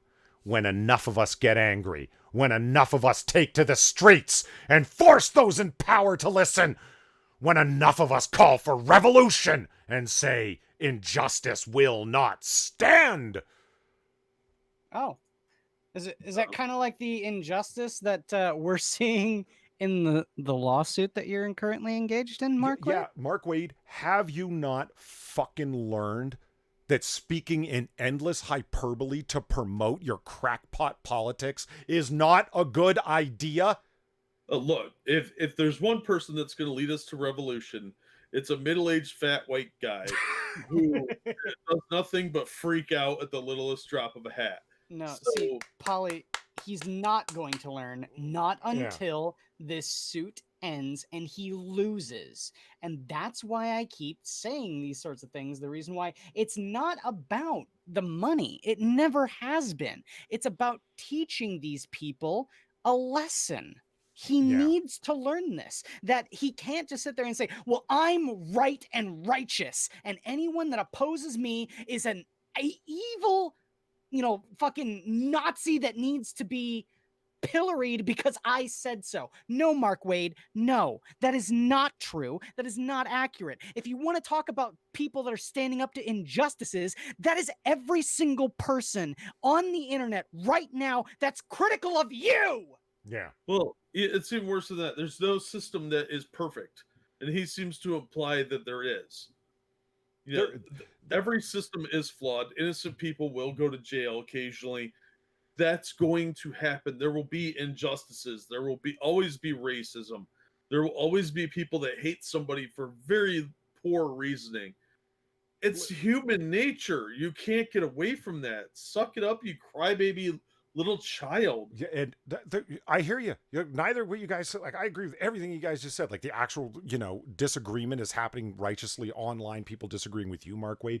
There's people in chat asking great questions. Like, Ebony Williams, revolution from what exactly? Yeah, it's vague. It's weird. Like, you're so angry. What the fuck are you even talking about? And Ramen Noodle says, what system is Mark Waid talking about? Like, right. You wouldn't think he was talking about the American system that allows for the very things that he says it doesn't.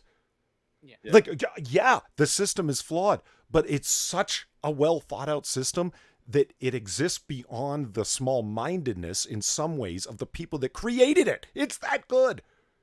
Two things. First of all, I threw the GoFundMe link in for your boy Zach, who's fighting with Mark Waid in court. And if you can, donate. And also, Browncoat says his nipples just got hard. Well, okay. And The final point that needs to be understood for just how weird and off base this was an essay about Captain America, guys. Yeah, it has nothing to do with Captain America. It has nothing to do with Marvel Comics. What It's just some weird screed on politics. what the fuck are you talking about? Now, we said earlier, like Pete was asking about Captain America, and Pete, he's actually a great character. It's just, and like we said, people just love using him as a mouthpiece to talk their politics because Steve Rogers is like this unassailable source. It's like having Superman speak your politics. It becomes powerful that way. So Ta-Nehisi Coates turns him into this guy who becomes the captain of nothing because he can't stand for America anymore because he refuses to, because America's been taken over by politicians who don't hold, good values.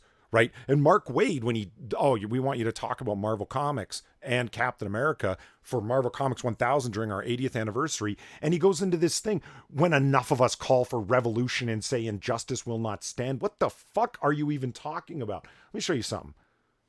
There's not that one. This I've got a picture that shows the kind of Captain Americas I think of him. There he is. This is. I even put this image in the side down here on the bottom left. That's Captain America. This is obviously from Captain America, the First Avenger, him just sort of like walking away with the shield. It's like, yeah, the rugged individualist, the hero. He didn't want to kill Nazis. He was asked, so you want to kill some Nazis? He goes, I don't want to kill anyone, but I need to do my part. I can do this all day. All of the lines that make Steve Rogers who he is. He's not some ranting, fat, angry over nothing loser who lives in Malibu. Mark Waid is who I'm describing. What's that? Santa Monica. Santa Monica. Wealthy as fuck off of all of these imaginative characters that he didn't create. But then, gets angry over some things. So he starts turning around and calling everybody a white nationalist or a Nazi if you disagree with him. Like Richard Meyer. How much hell has Richard Meyer caught because angry man baby Mark Waid and his self-righteous bullshit? Like the guy, when he talks about people, it's so condescending. Only the fat, angry, alone, unmarried, childless white man can explain to you how society should be organized. So the guy who's got multi-ethnic children, Richard Meyer, he's obviously the white nationalist because he disagrees with me, right? Like the hilarity never strikes Wade's mind as being, maybe I should think over what I'm doing. Maybe I'm taking this too far. No. Let's take the opportunity to talk about the legend of this guy right here as an opportunity to rant against America as being unjust. And we need blood in the streets and revolution. Dude, you'd be the last guy to show up for a bloody fucking revolution in the streets. Who are you kidding? Well, and people that call for revolutions don't understand how incredibly savage and bad things can get. His cushy little lifestyle would be gone in a heartbeat. But on top of that, let's be real. Richard C. Meyer's 3 interracial children are really just playing the long game. All those child support payments, that's to hide the reality of it, right? See, he's a sneaky guy. That's all. Yeah, no, Waid is the stereotypical champagne socialist. Oh, absolutely. Every single thing from all of his ridiculously retarded rhetoric, doesn't realize that he would be the first up against the wall when it came to the firing squads. Yeah. Mark, you're an idiot. Everything that you say is stupid. You live in the land of hyperbole. You're a gigantic man baby. And I pray for the day when the defense is handed down the positive verdict in your case, and you are financially liable for the things that you fucking say. Because as soon as that happens, people like Mags Visaggio will shut the fuck up. No, they're pretty dumb. They probably won't. I hope Richard wins.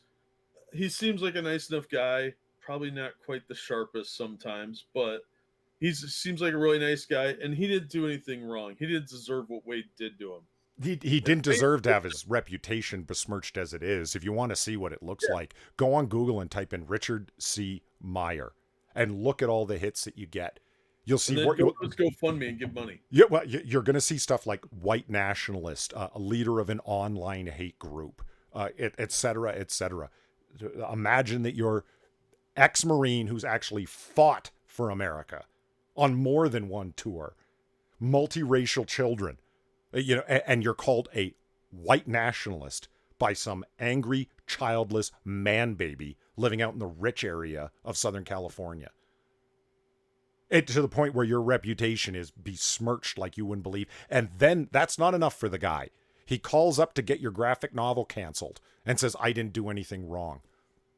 Well, no, see the major thing that just keeps on going right back into my head when it comes to the whole story between Richard Meyer and Mark Waid is I keep on hearing all of these people, the flashbacks to, of course, everyone is retarded on Twitter, but the shit happens there. It's the whole idea of only a white nationalist is upset when you call them, or no, only a Nazi is upset when you call them a Nazi. What the fuck are you talking about? Yeah. Do you not realize the social power grab in play when you call someone a Nazi? Oh, absolutely. Because Americans don't like Nazis. It's not like we fought a fucking war against them or anything. You're welcome, Europe. Of course people are not going to take lightly to that, and yet it's so flippantly and callously thrown about to people when it doesn't even come close to describing what their beliefs are and what they actually stand for. And that kind of shit needs to stop. Now, I'm pretty much a free speech absolutist, right? But if we're talking about free speech and we're talking about consequences, there needs to be a social backlash to these people, especially when they're wrong. So when it comes to things like this, do I think that they should be silenced? The government should step in and say, no, you can't call people Nazis. No, of course not. I don't think that at all. But do I think that this kind of slander is slanderous and liable should absolutely be taken to the utmost extreme and have these people who throw these things out have their lives absolutely fucking ruined for the rest of their goddamn life so that they're begging for change in the street? Yeah, but I mean, they're willing to go that far. They want to ruin lives. Yes, like it's not enough to just ruined. Yeah. I want it like the way that it's gonna. I mean, you make a good point about like the reality of the lawsuit that Mark Waid found himself in with Richard Meyer. Right. It's like, let's say that, because right now it's still, for those of you who don't know in chat, like it's still going over jurisdiction. Should it be handled in Texas or elsewhere? Because Antarctic Press, the press that Mark Waid called up to get Richard Meyer's, to pressure the publishers into not publishing Richard Meyer's comic book, is in Texas.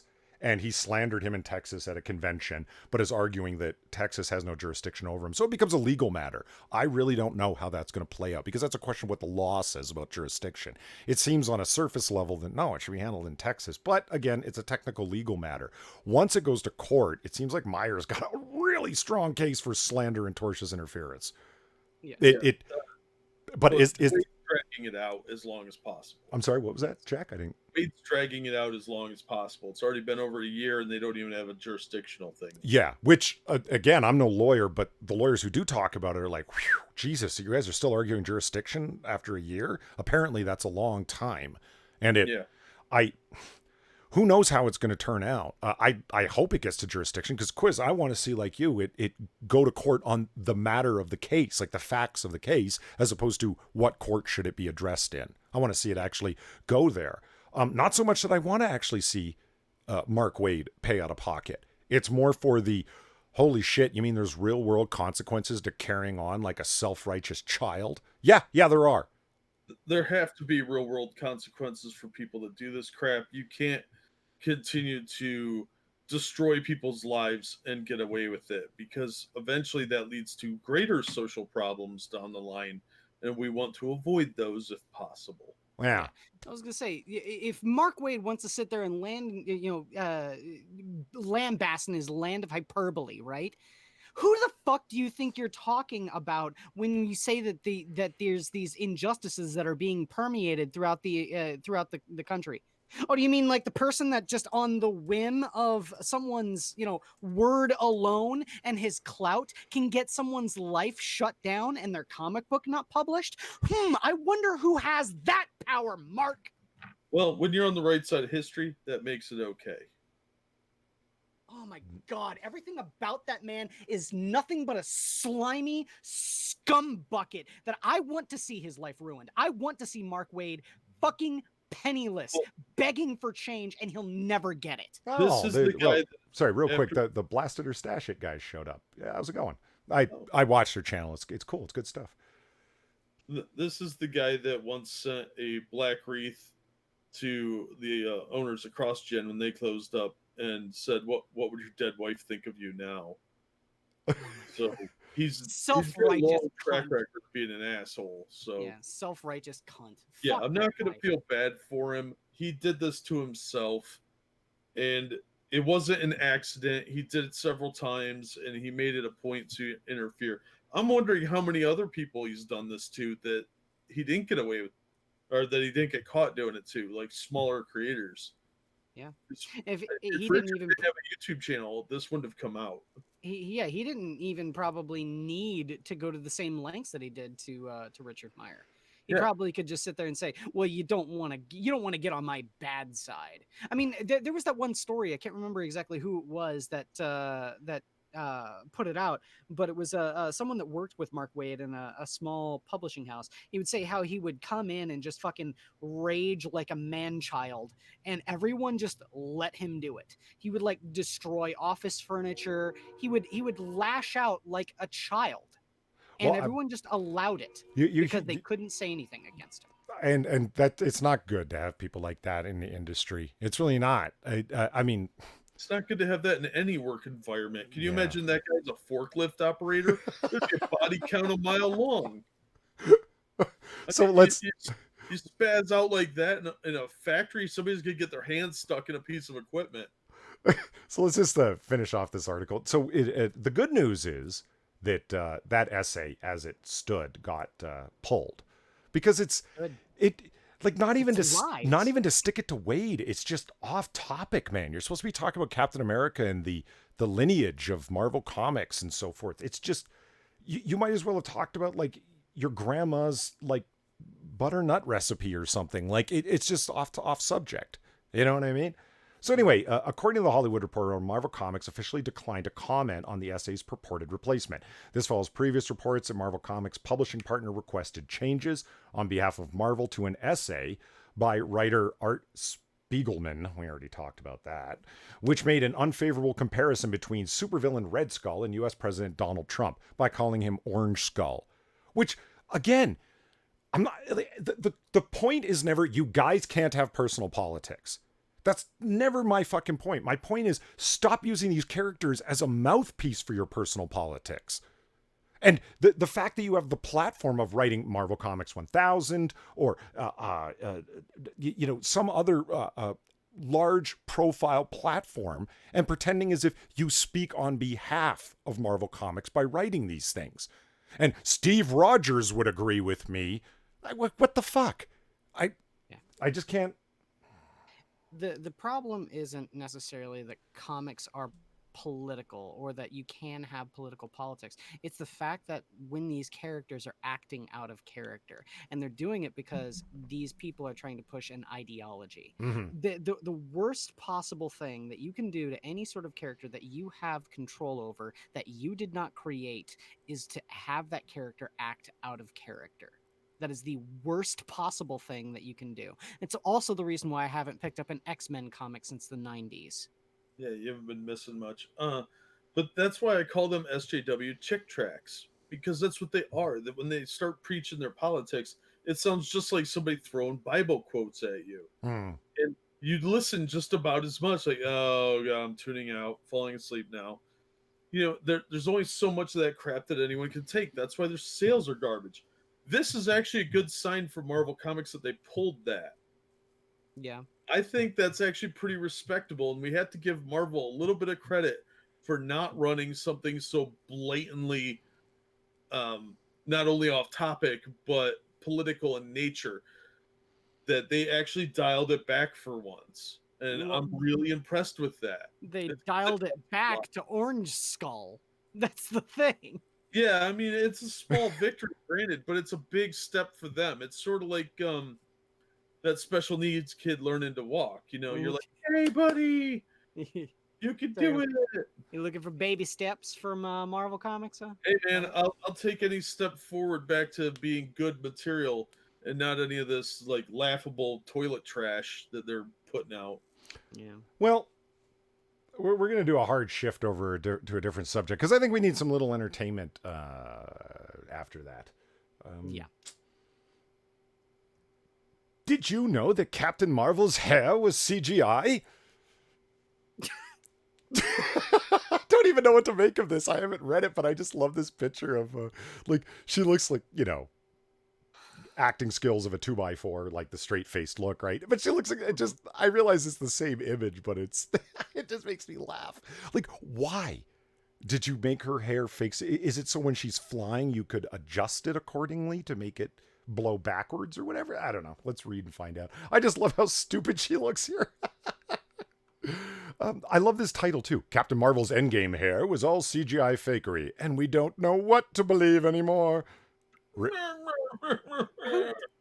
Where's this from? This is from Metro, UK. Oh God. So, like, I mean, top tier trash. Like, that, you know. This is Yeah, like better Mel. tabloid level. Yeah. Mel. So you thought Brie Larson's hair was legit in Captain Marvel? I never gave it a fucking first thought, seriously. I don't care.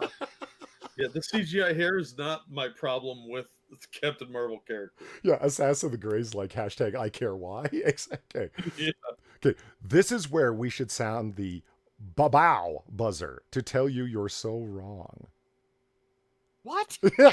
With the release of Endgame on digital download and with all the buzzy extras that come with it, it's been revealed that the hair of Captain Marvel was computer generated. Well, we all knew it wasn't blonde. She's not a natural blonde. That much is obvious, but okay. Guess that's how it got that superhero shine and bounce, we suppose. I'm still stuck on the babow. Is that some Right? Brit Bong bullshit? Okay, first of all, is this a shampoo commercial? Second of all, if you ever hit a buzzer and it goes ba-bow, leave, because that place is cursed. There's weird shit going on there. Just get out, leave. It's not worth your time. Okay. Yeah, the Evil One says the best part of Endgame was when Thanos punched her. Yes. Actually, that wasn't the best part of Endgame in my opinion, but I won't ruin it by bringing up the depressing part that was. Fans were snapped. Oh, snap. Really? Fuck off. Like this is what we mean when we say fake geek girl. This is we're talking about you, Mel Evans. Okay? You're a fake geek girl. Fans were snapped, capitalized, so you know that it's a proper noun, when they saw behind the scenes shot of Brie in action with a green screen behind her and a cap on her fake blonde hair. Was it because she had shorter hair in the scenes for the film that came later on when they had her with a butch lesbian haircut? Probably. Or who made her do that? The patriarchy. Yeah. Or was it because when we saw her zooming around in space as she floated, she had this anti-gravity effect on her hair? Meanwhile, tweets are losing it. Tweets are losing it? Tweets are losing it. Just keep going, dude. Okay. Just keep, not gonna make any more sense. Over behind-the-scenes shots of Captain America, Chris Evans, also having his skull cap apparently added in post-production. Well, that's to make his hairline look real. Yeah. Is nothing sacred in this world anymore? Either way, we cannot handle this information and we don't know what to believe anymore. Some fans were relatively chill about the whole thing, as it appears they were level-headed about CGI, more so than we were. One fan wrote on Twitter to placate the masses, "So her hair is CGI because she's in space for this scene and they want it to float around. And the cowl is CGI because initially it was cut on 2012 Cap's face that differentiated the two, but test audiences couldn't track which was which, so they added the cowl in during post." Another felt the whole thing was completely unnecessary. Yeah, well, thank you. Someone got it. To be fair, we didn't notice most of it. That's when you know it's good, right? I guess? I mean, I still don't care. all I know is that the deep fake porn scenes with Gal Gadot still don't look good enough. Anyway, Full of information. and that was the whole God. article. Like, it's just tabloid bullshit. I brought this That was article painful. up. Yeah, I just wanted to show this picture of Brie Larson. That was the whole To reason. be fair, I respect the fact that Mel got paid to write this nonsense. Yeah, I- I could write something better than that. I think it's cute. You think she got paid? Well, it's the Metro. She probably got a couple dollars. It's Yeah. not like Mary Sue, you know? Well, pounds, but yeah. Anyway. I mean, I could roll my face across the keyboard and come up with a better article than this. Well, let's go over to the Mary Sue and see if we can find a better article. Talking about writing things while rolling your face across a keyboard. And not getting paid for it. To be fair, they're cats that tap on the keys with their little kitten hands. That's literally what you're doing. What? Not getting paid? Well, Yeah, I'll I'm not getting paid. I'll have a Streamlabs soon enough, Jacob. Get off my back, man. Speaking of, here's a link to mine. Let's see. The title is Alt-Right Fandom Circles Have Been Attacking and Doxing. Oh my god. The alt-right has taken root in fandom. Like any parasitic plant, once it takes hold, it attempts to strangle the life out of everything around it, drain them of energy until they perish. Who does this sound like? Holy shit. There are factions on the internet, be they Gamergate, the Sad Rabid Puppies, Comicsgate, I Stand With Vic /Weeb Wars, who wish to fight a culture war against what they see as a liberal agenda to dominate media. Where would we have gotten that idea from? It's a mystery for the ages, Polly. Okay. There are a multitude of individuals who have spoken against these alt-right groups, and these individuals have been targeted in ways that put their personal safety in jeopardy. Right, and that's never happened to a Gamergator or a Comicsgator. Not at all. Yeah, I'm sure that umbrella guy has no idea what it's like to be targeted by. Come on, Yeah. Polly. Oh, Those yeah. people are Edwin Boyette wasn't fucking swatted. Right. And details. Peter Smetti being swatted. Yeah. Oh, that was a fluke. Obviously a hanger-on. Quiz, I don't know where you're getting these goofy ideas that this was somehow somebody that was opposed to them. Obviously not related. Peter Smetti, who didn't even take a fucking side. No. By not taking a side, he took a side. Right. That's what I'm saying. Like, who's the nut bars here, people? And I'm not trying to say, like, what aboutism? Like, what about you? It's just, how dare you take the moral high ground? How very dare you take the moral high ground? Anyway, wow. Ryan Walters just went with the deep cut, man. I was about to type out. No, Ryan Walters. Cyberfrog will ship first. Oh, Yeah. shit. I feel so betrayed right now. My co-host too. Anyway. I blame Quiz. He's a bad influence on me. I am. Yeah. I agree with Jack Gunsky. Hate facts. This is. Let's see. In writing this article, I reached out to several individuals I knew who had been personally targeted. In doing so, I talked with online media critic Caitlin I forget how you say her name. Saudiseo? She's Mars Girl. Saudiseo? Anyway. I can't remember. Artist Tim Doyle. Comic writer. Tim Doyle's not an artist. I told you guys were gonna love this. First of all, Tim Doyle's information, he wasn't doxed. His information was available and online because he has a printing studio that he understandably put the information online about. Like, I mean, you got to contact him, his brick and mortar place, right? I mean, no one doxed him. Anyway, fuck. Comic writer Kwanzaa Osajeffo and cosplayer Renfamous about their experiences with online harassment. Oh yeah, there's absolutely no bias here at fucking all. I want to point out. Renfamous, what's this guy's name? Anthony Gramilla. Dude, Renfamous is herself a troll and harasser by her own well, not harasser, but she's a troll. And a doxer. Yeah, she's a doxer. She helped dox Tug, and she describes herself as someone who, on purpose, fucks with people online. She used to do it for the right wing when she was a right winger, and now picked Comicsgate as her newest iteration of how she was going to fuck with people, and decided to move on to fight with the Kick Vic movement. Like, I mean, this is what she's done no matter what side she's fighting for.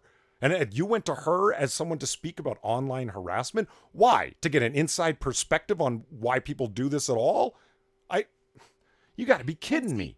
That's the thing. I want to point out here too. I'm giving Renfamous shit for being a doxer. Yes, her dox is also out there. That does not excuse her docs being leaked. But what is the response for a rational person when they are attacked like that? It is not to then attack every single other person who may or may not have been involved in that affair, right? I just You heard don't. that Chris doesn't believe women. That's what I just heard. You don't fight fire with fire in a civilized society. You know what's funny is it's Ramen Noodles asked Tim Doyle who. Tim Doyle runs a small printing studio, right? And a lot of people in the industry get away with doing stuff, because it's technically not legal what he's doing, in the same way if video game companies wanted to come after people who were streaming their games, right? They could. Don't use our material. As I understand it, Nintendo's quite litigious about that sort of thing. They could come, but, they look at it as a kind of promotion. So Tim Doyle prints collages on like, does original prints, stuff like that they tend to be collages of superheroes, comic book imagery. He's got a nice little printing studio, and as I understand it, does quite well for himself. And for some reason I still can't fathom, decided to get involved as a culture warrior on behalf of the progressive left. Like, why? The man is baffling and infuriating at the same time. Like, you've got a healthy, successful business, and you decide to become one of the most well-known and oft-hated people on Twitter. Why? And why did you put on that boy sling for in that one picture? For fuck's sake. Anyway. Oh, that gross. was just gross. Yeah. No, the reason why Tim Doyle is that way is because he gets backpats from industry people by towing the line. But it's not like he needs to do it to keep doing his business. They kind of turn a blind eye to people who do printing like he does. In fact, actually, for most legit artists, they would look at those sorts of booths with contempt at conventions. What Tim Doyle does is he takes other people's art, makes gigantic prints of it, and then sells it at a booth, okay? For a marked up price, probably 15 to 10 to 20 bucks, okay? He makes posters of other people's art. He's nothing original. He has a printing company, and that's what he makes. Okay? Yeah. But every single other artist just sits there and looks at, like, well, I was hired by Marvel to draw Spider-Man. And you've got that, it's not my, art, but it's someone like, DeviantArt's fucking art. And he's printing it and selling it. That sort of thing makes every single artist in the crowd cringe. Because he's offering no reconciliation. He's giving no reimbursement for the art he has an image, and he sells the image on printed paper. He's providing the paper and the ink, but he didn't make the image. We used to call that what was that word? Theft. Yes, he's an art thief. Well, so we don't go on all night long. Let's just let's start with the trigger warning that's here, because Jesus Christ, there's actually a fucking trigger warning. The following article contains detailed accounts of sexism, homophobia, transphobia, threats of violence and sexual assault, racism, and a lot of harassment. Oh man, threats of violence? Oh, kind of like how when what's her nuts with the baseball bat to Richard C. Meyer's teeth. Oh yeah. Let's talk about violence on the Comicsgate side. And wishing that Richard Meyer had been blown up by an IED while on deployment. Mm-hmm. Let's it's all over the place. It's not a one-sided moral You don't have the moral high ground here, people. But I guess, whatever. What are Comicsgate? And I stand with Vic. I read through this while Quiz was getting angry there, and this is rough. Let's see if we can summon our inner Zen to get through this, shall we? A lot of what follows will be difficult to understand without a little context. What is Comicsgate? Who stands with Vic? Hell, who even is Vic? Comicsgate is a movement started by Richard C. Meyer, not true, and later co-opted by former DC artist Ethan Van Sciver, also not true. The movement stands in opposition to the social-driven agenda of mainstream comics, partially. On the surface, the group appears to be promoting politically conservative indie comics. Not true. The majority of comics are non-political. Cyberfrog isn't political. Richard Meyer's comics aren't political. What are you even talking about? But whatever. I honestly can't say it better than Osa Jeffo did. Quote, everything about comics hate is based on bigotry and politics using targeting harassment, period. Whatever. When asked, Tim Doyle explained Comicsgate in the following terms. Comicsgate is a hate group. It's always been a hate group. The founding principle of Comicsgate is hate. Hate of women and minorities in what previously perceived as an exclusively straight white male space. Then get out of it, straight white male. Get out of it. Don't come back. Quit taking up POC spots. Oh, you don't want to? You're a fucking hypocrite. And since the people that started that movement come from the alt-right, no, they don't. That's bullshit. Then they had a blueprint of how that hate and the false sense of victimization they feel as white men, that they can be monetized very, very easily. The way you monetize other people's art and publish it without legal consequence. Is that what you're talking about, Tim? These are label weapons. That's the short version of it. They're throwing every ism that they can at people that, look, Comicsgate is very simple for those of you who don't know about it in chat. It's like three things. It's make good stories, because the stories you're publishing have more to do with political leftism than anything, and that sucks. Stop calling fans Nazis online because they don't agree with you politically. And the art and general quality of the comics is going downhill, and it's causing the industry to suffer and collapse in on itself, and you don't seem to give a damn. Those are the three principles of Comicsgate only. That's it. Notice there's nothing about hate. Like these people are talking about. They're just label weapons. They're just calling us bad things. And when I say us, like, I'm a Comicsgate supporter. I know people say I am Comicsgate. I don't even know what all that means. I know I support those three principles. So, for some people, it's not even that. I mean, Tug is all about the customer service side. It's the fact that artists and writers are just sitting there, treating customers so horribly, and then the customers are sitting there saying, "Fine, I'll just go someplace else." And which would be like I said, it's just it's perceived as a straight white male space exclusively. No one thinks that. No one thinks that. It's just how did the whole point is like, well, then why would Richard C. Meyer focus in on Mags Visaggio, a trans woman, a male to female transitioning person? Because when I'm not trying to dead name, because I don't like, it's not about trans people. That's not the issue. The issue is about hiring people exclusively because they're trans to say, hey, we have a trans creator. How do we know that happened? Because in a former life, Magdalene Visaggio used to be Brian Visaggio and was a comic book writer and had extremely little success. Then after the transition and going online saying I'm a transitioning person and I'm a female now and so on and so forth, has more work than she can handle. Yeah, that people she can't fulfill. Yeah, she literally cannot fulfill. She has to turn away work. Comics writers out there dying for a chance can't even imagine what it would be like to have to turn down contracts. So why? That's why it's not because she's trans. It's because the purse puppyism, as Richard Meyer said it. Like, we want the show piece out in front to demonstrate how brave and bold they are. How Mark Waid says, I speak on behalf of POC, of people of color. I speak on behalf of the LGBT community. How Tim Doyle seeks to speak on behalf of them. Oh, don't worry. I keep these. I'm one of the good white people. I occupy a space that could be filled by a POC, but it's okay because I'm woke. He doesn't see the inherent hypocrisy by saying, white people are gatekeeping while gatekeeping and being white. Are you kidding me? Yeah, Tim? I mean, there's no way out of it. I can't wait to hear the I Stand With Vic thing. The hashtag I Stand With Vic has a very strange origin. When popular voice actor Vic Mignogna was accused of sexual harassment and assault and fired from both Funimation and Rooster Teeth, both animation dubbing studios, for those who don't know. As a voice actor, he worked for them for many years. Many of his diehard fans defended him online, arguing that until proof was provided of any wrongdoing, he could not be fired. No. He shouldn't have been fired. He could not be fired. No one ever. Rumors surrounding Minonia's conduct have circulated for years. The campaign to hold him accountable started both within the voice acting community, with actresses like Monica Rial standing at the forefront, well, that's one way to describe it, and within the anime fandom, by a small group of people, namely Mars Girl, who decided to get involved, and I now bet really regrets it.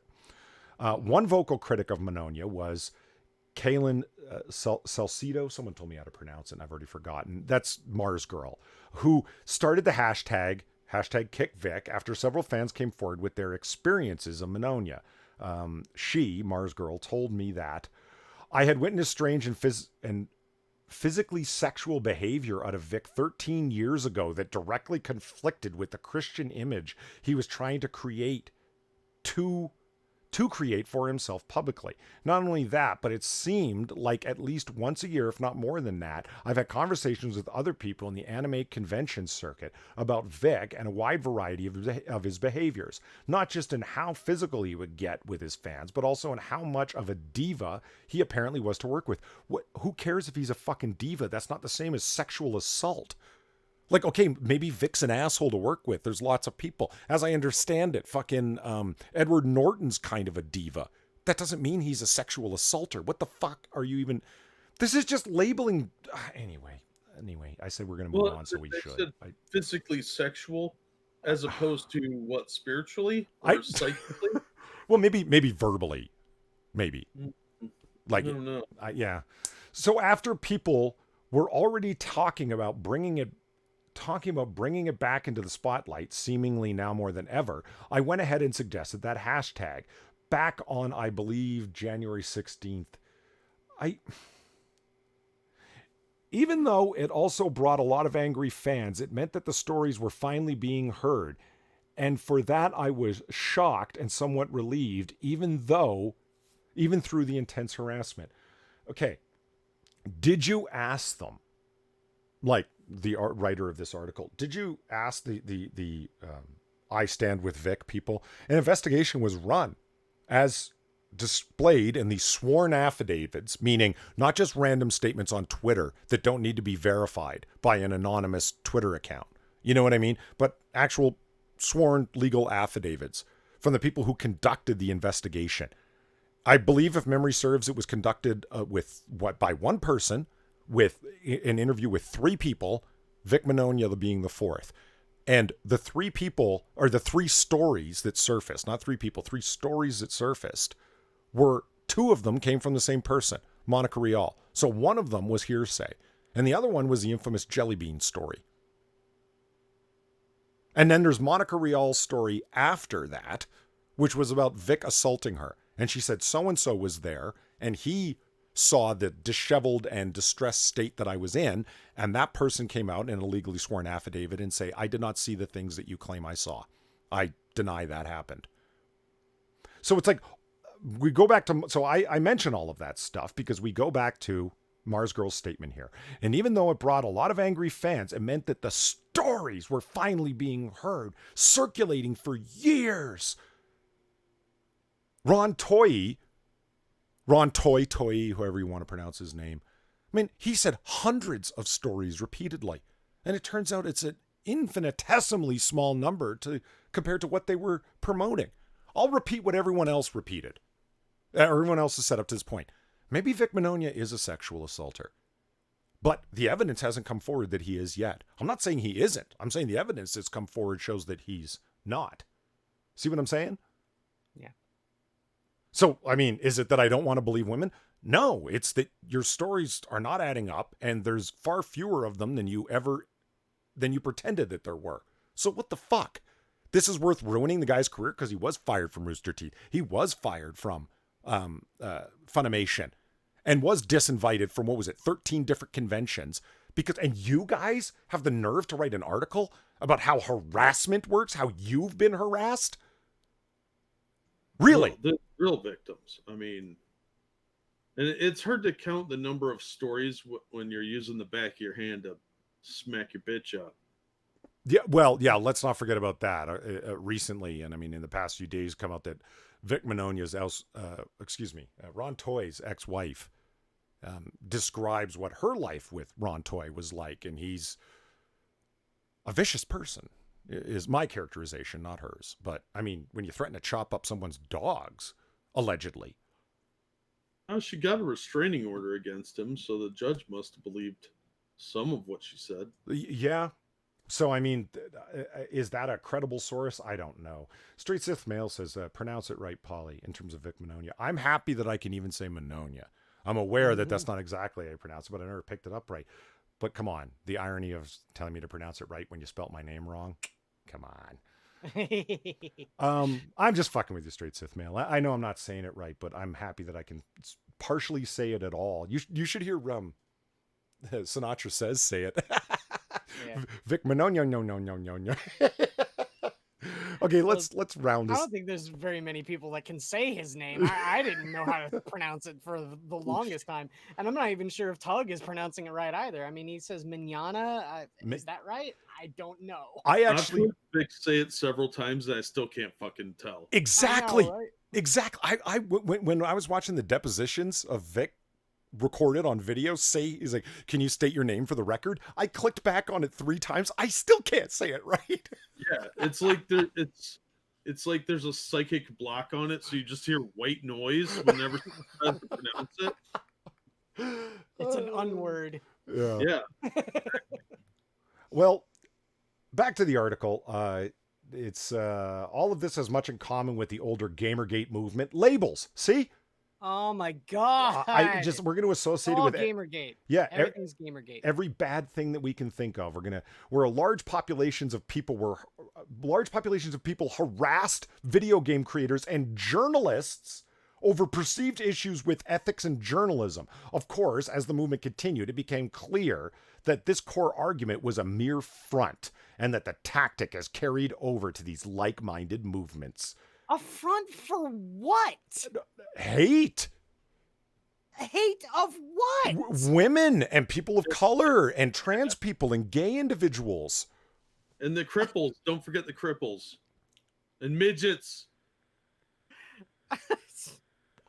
Okay. It's patently ridiculous. As- Everything. And then here's got to be the golden thing of them all. As put perfectly by Ren, there is a large amount of overlap in the membership of these two groups. While they each contain a small number of individuals with a true interest in what they're, quote, protecting, comic/Vic Mignogna respectively, the vast majority of each group consists of individuals who are interested only in the potential ground gained in what they call the culture war. The culture war that she's personally engaged in, admits she's engaged in, and was engaged in for the other side, but now has gotten on the right side of history, apparently. The culture war is, of course, their all-encompassing struggle against people of color, queer folks, and women who have attempted to assert their right to be seen in pop culture media and hold jobs in the related industries without being harassed or discriminated against. Okay, Renfamous. No, don't do it, Quiz. You- Just. You do not have a right to be seen. You don't. You don't have a right. Okay? Any of these companies that are hiring you because they think they can make money off of the things that you contribute to their company. You do not have a right to work anywhere. These people in these places that are providing you a platform are doing so with the promise that you will make them money. And how much money have you made from Marvel, Mags? How much money have you made in the independent circuit, Renfamous? Don't forget, she tried to her and a bunch of people, she contributed to Deadbeats, her own comic. Well, not her comic, but as a contributor to it. So it's like, don't act like you're not interested in this and that you don't have a personal interest because she's a professional cosplayer being on the comics convention circuit. I mean, there's an interest here for her, and it's not entirely altruistic. But get this. This is the author now speaking of this particular quote unquote article. How it starts. Many people don't understand how easy it is to become targeted by groups like Comicsgate. In my personal experience, I once replied to a Twitter thread with an innocuous enough comment that must have pissed off the wrong people, because I soon had two big names in the alt-right Comicsgate movement in my mentions, Richard Meyer and Ethan Van Sciver. Okay, show it. Do you see what I'm saying? Like, show it. What is it? What, like, I once replied to a Twitter thread with an innocuous comment, which was, and then you had two big names that were alt-righters, your characterization, Richard Meyer and Ethan Van Sciver. Really, what did they say to you? Show it.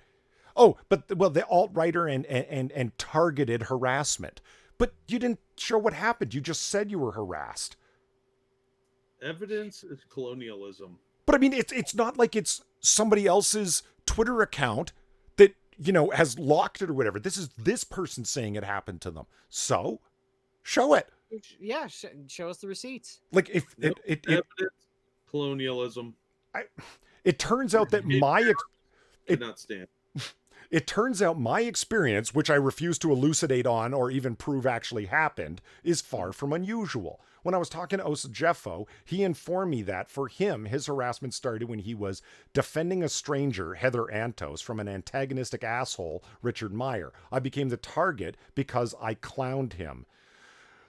I can't do it. I'm moving on because I'll fly the fuck off the handle. I can't do it. Like, you've got to be fucking kidding me. This guy, like, Kwanzaa is constantly talking like he dunks on everyone so hard. This, like, I mean, I would love to think of myself with 1/10 of the high-mindedness that Kwanzaa thinks of himself with. Like, this guy really thinks he is, like, there must be a movie score constantly playing while he's walking around. You know what I mean? Sees himself as the protagonist hero of his own movie. Oh yeah, Kwanzaa definitely has a narcissistic sociopathy. He absolutely does. Wow, this guy. And oh, by the way, chat. Kwanzaa Osa Jeffo is a writer, and Black as Fuck is his series, Black AF, that he wrote. You know who he's working with right now for a whole series of comics? Mark Waid. Mark Waid. It's just, Jesus fucking Christ. It's not a big crowd. You see my point? It's not actually a large crowd of people that all of these other people gather around. They point at Comicsgate and say, well, here's the leaders of this alt-right hate group. They're not leaders. They're just high-profile people. Every group's going to have its high-profile people. And it's a small group of high-profile people that also run the Nazi accusation squad. That's why you didn't have a hard time figuring out who to go to. Like, the author of this article didn't have a hard time figuring out who to go to. We're getting a response from the chat. They want you to read the article some more because, as Jack Gunsky says, do it, Polly, fly off the handle. Jack Gunsky, that's just you're the kind of guy who sits there next to the alcoholic, pouring him fresh glasses of bourbon, going, "Here, you want it, don't you?" Well, you haven't hit rock bottom yet. Yeah, ramen noodles mentioned. Mark Waid in the Ignited series, which is, for those of you who don't know, what would be the 2-sentence description, the elevator description? It's X-Men ripoff of people who manifest powers. They become ignited. They're ignited with powers, and they're all school shooting survivors. They're junior Antifa. Yeah, and we're gonna, yeah, they have Antifa tactics. We're gonna take over, and we're gonna be little revolutionary communist cadre in the streets to demand change. The bloody revolution that Mark Waid was talking about. He writes in his comics as well. Uses school shooting victims as a way of promoting his politics in the same way he used Captain America as a way of promoting his politics. You're a weirdo, Mark Waid. You're a very angry member of the 1%. Yeah. Because, I mean, in case you guys didn't know, he's apparently all outward signs are is that he's a quite wealthy guy, which I can understand because he's been very successful in the industry for decades. So, yeah, he's probably very well off. Man, you got a lot in common with the blue-collar common folk there, Mark. Or you're a bullshit artist. Right? He's a champagne socialist. We've already gone over that. Right. Yeah. If you don't know anything about Ignited, here's a link to my video on it. Nice. Issue 2 is actually in the Patreon exclusive area, though. I like what Ryan Walters said, release the slaughter otter. For both Osajeffo and Doyle, it started because they had direct confrontation with key figures in the Comicsgate community. Renfamous, however, didn't have a real direct confrontation with the two key figures until she harassed them relentlessly for over a year before they finally tweeted back at her. She inserted herself into it in the same way she inserted herself into the Kick Vic thing, in the same way she inserted herself when she was a right-wing mouthpiece back in the day. It goes something like this. Notice me, notice me, notice me, notice me. Why did you look at me? I'll say inserted herself. Yeah, you can make of that whatever you will, chat. For her, her general role in the fandom community put her in the crosshairs. Quote, as a woman and an ally, you mean you're a white lady who took the space of an LGBTPOC marginalized person, but you're an ally, so it's okay, you fucking hypocrite. I'm a vocal advocate for this representation. But you're actually working against the representation because you're taking the spot of an LGBTPOC. But anyway, and have thus become fair game for the abusive tactics employed by those who oppose it. Okay, chat, for those of you who don't know, she tweets literally on the average around 300 times a day. Mm-hmm. And she talks about people's abusive tactics 300 times a day. Don't believe me. Look her up on Social Blade. See if those. If you're not already blocked, I was gonna say look her up on Twitter. If you're not already blocked, I'm with Assess of the Great. Childless weirdo. Right. Good call, Sass. Yeah. Yeah. For Mars Girl, okay, yeah, and she just talks about Mars Girl got involved with it because she started the hashtag KickVic campaign. Yeah. This changed when Comicsgate YouTuber Yellow Flash followed another Comicsgate alum, that Umbrella guy. Wow, just slashing at everyone you can. Saw a chance for their 15 minutes of fame. People like Yellow Flash specifically then came along and made YouTube videos about the situation because you decided to stand up as a denouncer of Vic Mignogna. You had never heard of the guy. You were a listen and believe person. Your own story from 13 years ago suddenly needed to be told with an urgency it never had for the past over a decade. Like, I mean, Mars Girl, you looked like somebody that somebody should make a video about saying, is this really a trusted source? You know what? Look how long this fucking article is. I'm going to say this on it. You know what?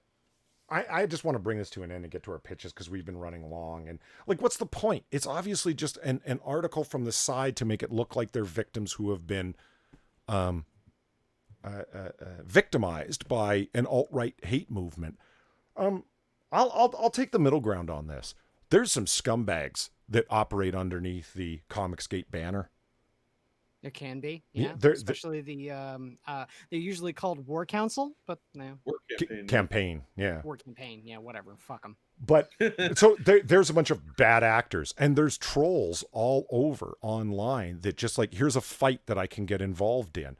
Renfamous herself, and we talked about this before, she was doxxed on certain sites by people who just wanted to dox, leaving that alone for what it is. The person who posted it said, here, now let's watch her get angry and blame the Comicsgate crowd for this because they want to watch the world burn. They want to watch the garbage fire ensue of all of these people. Yeah, there's bad actors all over the place. But like, seriously though, you're not going to hear the people from the other side say things like I just said. Not that I'm more righteous, just that there's like cards on the table time. Yeah, there's some bad people out there that claim to be operating under this thing. But it's not about getting women out of comics. It's really not. It's about not pushing leftist politics. And you guys might disagree with it. I say get all the politics out. I don't want them to be conservative mouthpieces. I'm not a conservative. That socially, I'm a libertarian. Do you, man? Like but using comic characters to promote certain politics, be they left or right, that's just fucked up and shouldn't be happening at all. The realm of self-published indies. I think that it's perfectly fine so long as it's within the character's character. If they're acting out of character to push an agenda, that's a bad thing. You're not going to hear me sit there and complain about Green Arrow being a lefty or Hawkman being a conservative. You're not. because those are well within those characters' personalities, right? And their stories. It's when you sit there and see Green Arrow saying, well, everyone who doesn't agree with me is a racist. Or if you see Hawkman sitting there going like, Hitler did nothing wrong. That you're being an idiot at that point. You're not being, you know, these characters have an established political agenda that they do actually have come into contact with in their story. Well, Okay. can we just admit that it's kind of childish too? Like the level of extremism that people are going to is sort of an ultra simplistic view of things, Mm-hmm. that only their view is correct and could possibly be correct. It's very naive and childish. But Well, look see, at this real quick. Like, this is Infamous's statement. I'm a vocal advocate for this type of representation and have thus become fair game for the abusive tactics opposed by those who oppose the representation. Don't believe me or Jack or Quiz. Go look at her Twitter if you haven't already been blocked. Go look at Tim Doyle's Twitter if you haven't already been blocked. See if they talk about representation, if they promote what they view as on the right side of history comics, or if they spend all day talking about comics getting and attacking particular people. It's about the fight online, at least as evidenced by what they spend their time doing. They're not promoting representation because they rarely talk about it.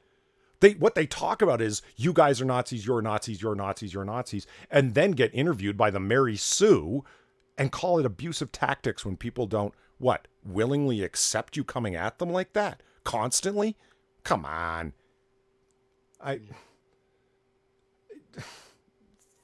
Yeah.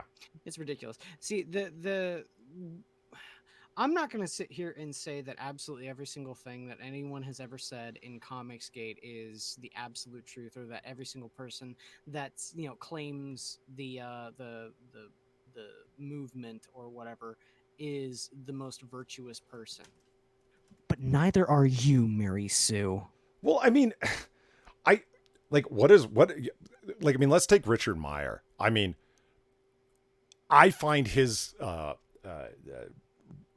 rise to notoriety to be hilarious beyond belief. It's a guy recording on his phone, not even a camera, recording on his phone, using the phone's microphone and the live stream and recording off of it, a comic book sitting in his lap in his car.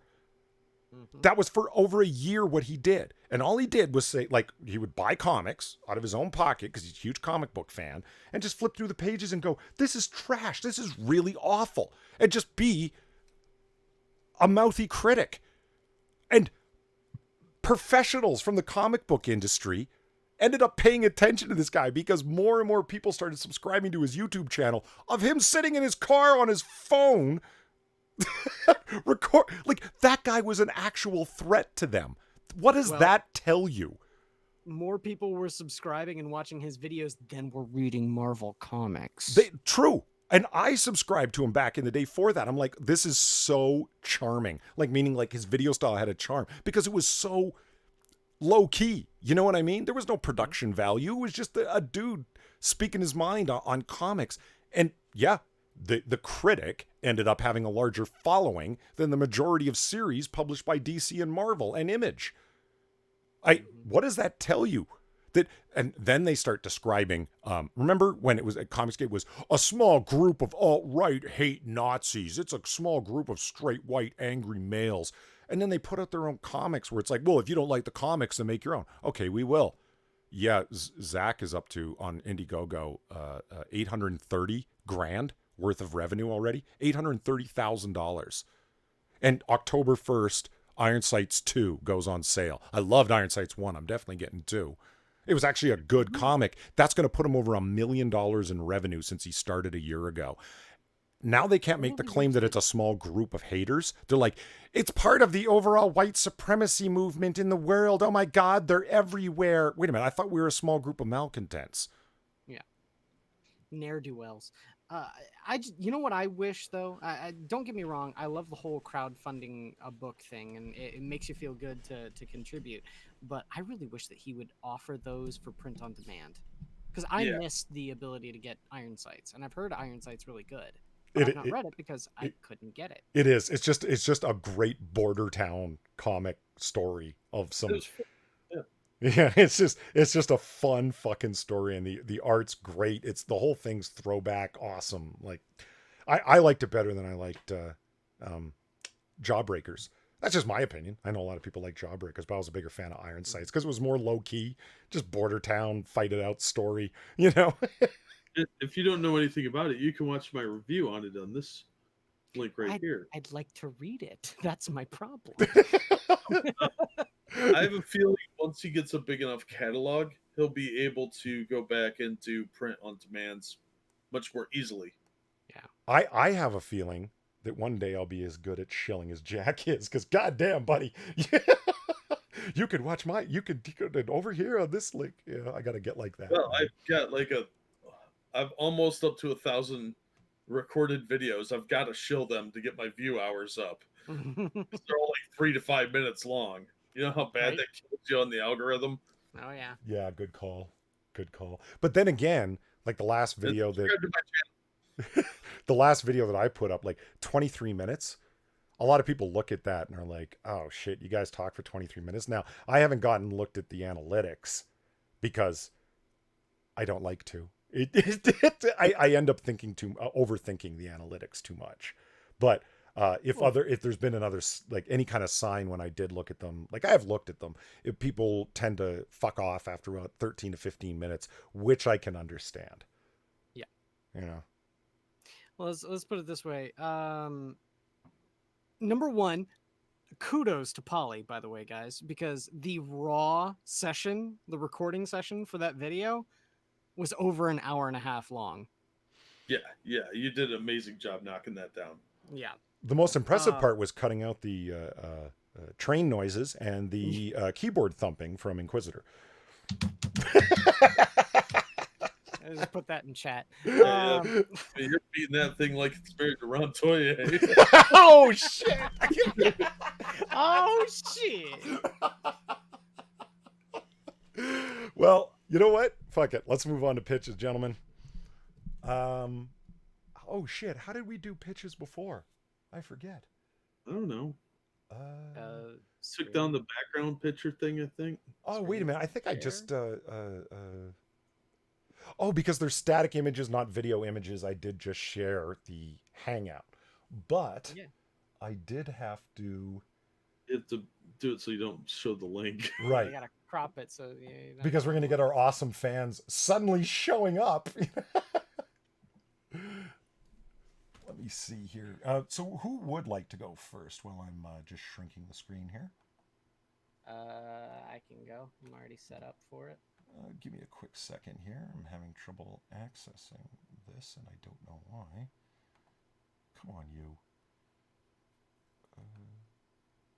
What the hell? Polly broke the internet. I did. God damn it, Polly. Hold on. Look, display Yeah. capture. Tyrai makes a good point. There's so many of these Indiegogos at $25 a piece that it's difficult to figure out which one to invest into. I have that problem too because sometimes they're bound to be some garbage in there. So you don't know which one to get. I get it. That's why I think they gotta work this out a little bit. I'll say this for the ones that I see promoted quite a lot on Twitter, the ones that a lot of people like to push. I've not seen one that necessarily looks bad. Star Blades from Kyle Ritter looks amazing. John Malin's work is always great. Yeah. I see those sorts of things advertised all the time, and even I've shilled, I guess, some creators' books before. I think it really just depends on what you think sounds like a better story. I mean, I wouldn't suggest getting a book just to stick it to the man. I would suggest getting a book because the story and the art genuinely looks like something you'd be interested in. Right. Because you don't want to spend money on something and you're just going to sit there and say, that was okay. Yeah, but there's so many of them that look good that I don't have that kind of money. Yeah. No, Polly. What? You've entered the void. I know. You know what's odd? What's happening? The display capture's there, but it's I just think I broke OBS and I need to reset it or something. Oh. That'll happen. Come on. Well, that's weird. Yeah, good enough. We're not making money doing this. You, So. you, well, I'm not. Um, okay. But it'd like to give me and quiz money. Uh, Oh yeah, that's the time for me to put my Streamlabs in there. there we go. All right, quiz. Shoot. Okay. Hold on, let me present you. Uh, We're my- professionals. Yes. Thanks for putting up with this, my- chat. It's rough. My comic is story and art by Sean Gordon Murphy, the incomparable Sean Gordon Murphy. Yes. Great artist in my opinion. Letters Tom Klein, assistant editor Joe Hughes, editor Karen Berger. My pitch. Polly may not like this, but I don't give a shit. It's my pitch. Punk Rock Jesus. Uh. Now, if you don't know what this story is all about, is a fictional story of this like soulless corporate entity decides they've got an amazing idea for a reality TV show. They're going to call it J2. What they're going to do is they're going to take DNA from the Shroud of Turin and clone Jesus Christ. Damn.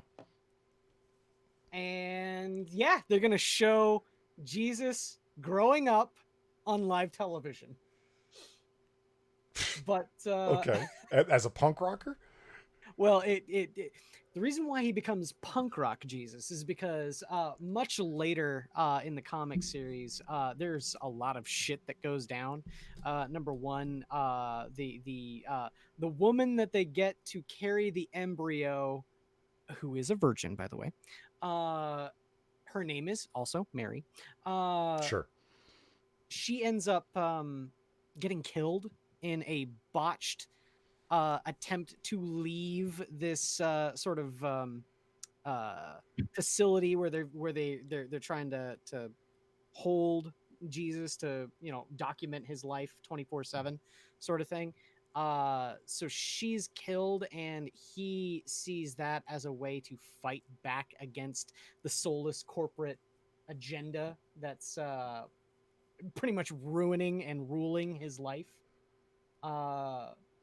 It's, in my opinion, this is a great ass story. The religious connotations are neither here nor there, really. I mean, it's using a little bit of the mythology of the Bible as a sort of basis, but it's really more about the human interaction. You've got this main character here that's shown up. He's the bodyguard that's meant to protect Jesus and Mary. But he's also a former IRA soldier. And I don't know, to me, this was just a great book. It made you really care about all of the characters involved. And, when horrible things happen to them, you get angry. I think it really taps into the whole idea behind, punk and the willful rebellion, but at the same time really gets you wanting and invested with the characters involved. I Sean dig Gordon the Murphy, art. yeah, Sean Gordon Murphy is just he's an amazing artist. Everything about him is great. And yeah, everyone should. If that sounds like something that's not going to immediately turn you off because of the religious connotations or whatever, I understand. But in my opinion, I personally really dug this book. It's amazing. I like the billboard in that one shot of for promoting the show J2, and it's like the second coming, Christmas Yep. 2019. Yep. That's funny. All right, Jack, do you want to go next or shall I? Sure, I can go next. Cool. Let me figure out how buttons work again. I had that same problem just a couple of minutes ago. Evolve Potato asked if he started dating a hooker. No, but he does join a punk band after he gets disillusioned with um, the corporate like entities ruling his life. Meet Keith Remsen. Keith was in a tragic terror attack on an airport when he was on his way to go to an internship at the Kleinman Institute in I believe it's Zurich. And he was in a coma, and he didn't realize that his parents were killed, and his sister was crippled. So he was in this dream state when this event happened, and he got this interesting moon-shaped scar. Well, he suddenly finds out that he has a strange ability to go into other people's dreams. And one of the dreams he goes in is this guy who's constantly being attacked by something called the gnome. You can see the gnome's hand here on Keith's shoulder a second ago. And Keith quickly figures out that this guy is a real person. And you can see this is the nightmare version of the hospital. And the guy that he's invading the dream of is the bomber. And he has to figure out who the gnome is, because the gnome is trying to kill the bomber. And I know you're wondering what exactly this has to do with anything. Well, this is part of a larger universe of characters, and I thought the superpower was kind of cool. Mm-hmm. This is written by Archie Goodwin with pencils by Tony Salmons, inker Brett Blevins, letterer Joe Rosen, colorist was Andy Younkus, and the editor-in-chief was Jim Shooter. And it's really about Keith trying to cope with the death of his parents and the fact that his sister's crippled.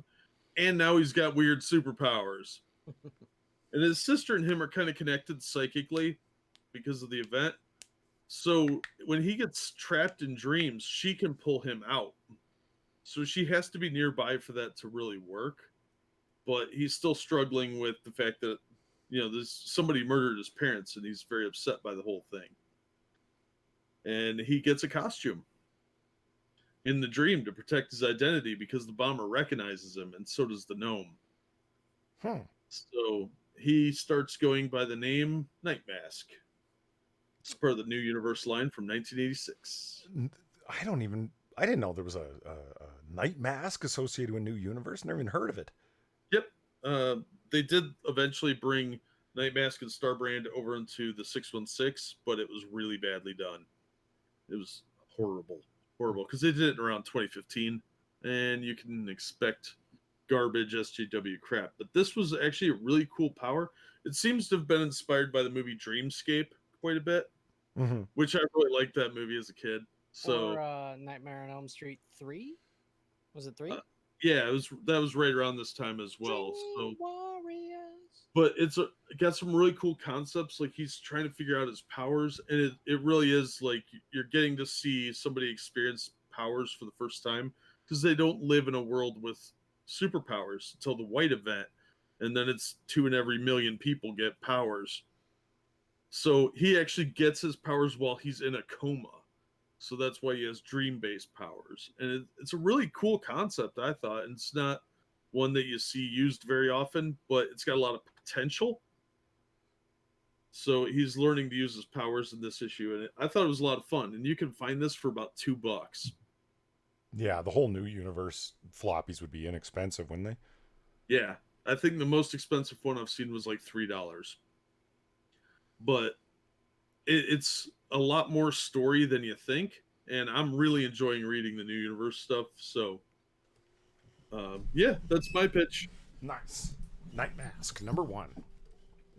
Okay, my pitch is me being salty about the whole Mark Waid thing, where it's like Marvel Comics 1000, it's the 80th anniversary, and you can talk about the legend of Marvel Comics, and you're going to do what you did. So my pitch had to be something classically Marvel, like actually good. You know what I mean? Mm-hmm. So my pitch is Fantastic Four 262, Trial of Reed Richards. Oh, classic. Yeah, I'm a fan. Written by the legendary John Byrne.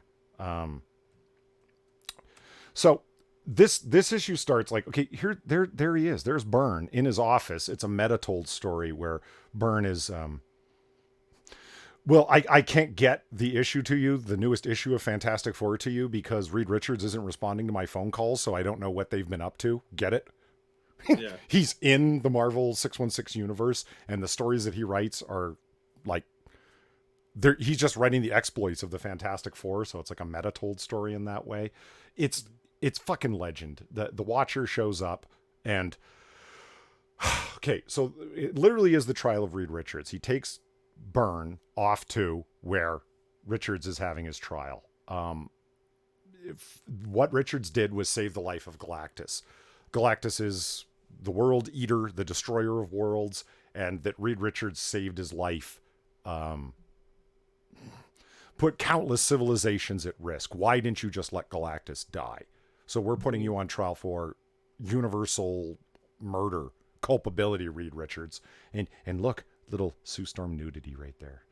And say, give me one quick second, Polly. Thank you, Tyrai. Finally, I can donate to you. Thank you for the donation. Yay! Particularly, the princess of the Shi'ar Empire here is particularly vexed because Galactus came along and destroyed Throne World, the center. I believe it's Throne World, the center of the Shi'ar Empire, and so. Yes, it's like the whole thing is people standing and giving testimony that Reed Richards, what have you done? What have you done? It's so cool. The entire storyline. It's very much on the cosmic level of Marvel, but Reed Richards being the head of the Fantastic Four, so it's on like a low down street level at the same time. This guy has found himself on trial for this thing he could not possibly fulfill any kind of punishment for. He's just one human being, if you know what I mean. They're putting him on trial for the grandest crime that anybody could have committed, having killed civilizations through saving Galactus's life. He ends up pleading guilty, as you see right down there. I don't think I want to ruin anything more. Odin shows up and gives testimony. The king of Asgard.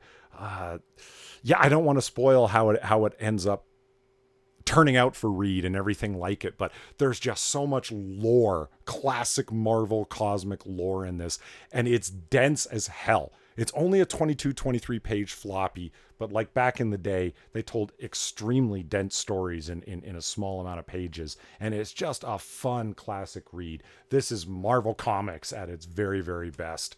Totally recommended. A long time favorite individual issue of mine, and not part of a fucking arc, right? Just one issue, number 262. Nothing self-contained issue. Yeah. It wasn't number 300 or even a number 250, just some random issue. But hey, back then they put in the work consistently and regularly, man. And yeah, this is the stuff they should be looking back towards, not making hay out of Steve Rogers punching Hitler, so therefore us talking endlessly about Donald Trump makes sense. You know, crap like that. Or having to have a sequel to Civil War. Yeah, and it you're gonna write, Mark Waid, about the history of Marvel. This is the history of Marvel, not your current year politics retconned into everything. This is the imagination factory that made Marvel famous, not your virtue signaling on social media, man. And you were a part of this. God damn, man. I also want to marvel at the fact it took you so long to pitch this one. I remember you gushing about this before we even started streaming. I'm not kidding when I say it's a long time favorite of mine. I remember reading this when I was a kid, and it's like this came out, before I was even born, and it's like Jack said, it's a classic. Strongly recommended. Before we go any further, thank you very much, Tyrai, on the Streamlabs. Will Polly truly get a Streamlabs on his birthday? Before my birthday. I hope to have it before my birthday, which is middle of September. There we go. So I've got a little bit more in a couple of weeks, and it's going good in terms of setting everything up. So yeah. Have you guys been reading Batman? No, actually. It's horrible. You mean Batman, not Detective Comics, right? Correct. Yeah. garbage one by Tom King. Yeah. No. And it is just on a continual slide down. The guy at the comic shop I told you I was talking to him about the Marvel 1000, but he segued into Tom King at some point. I talked to him for like an hour. It was awful. And he's like, I can't sell this trash. What is this? And I said, it's his weirdo therapy journal. Mhm. He thought about it for a minute. He's like, yeah, I see that. But he was complaining how customers were complaining about the big surprise twist in this month's issue.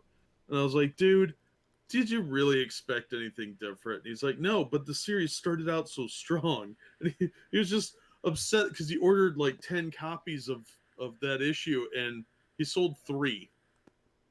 And people that didn't even buy it were complaining about it.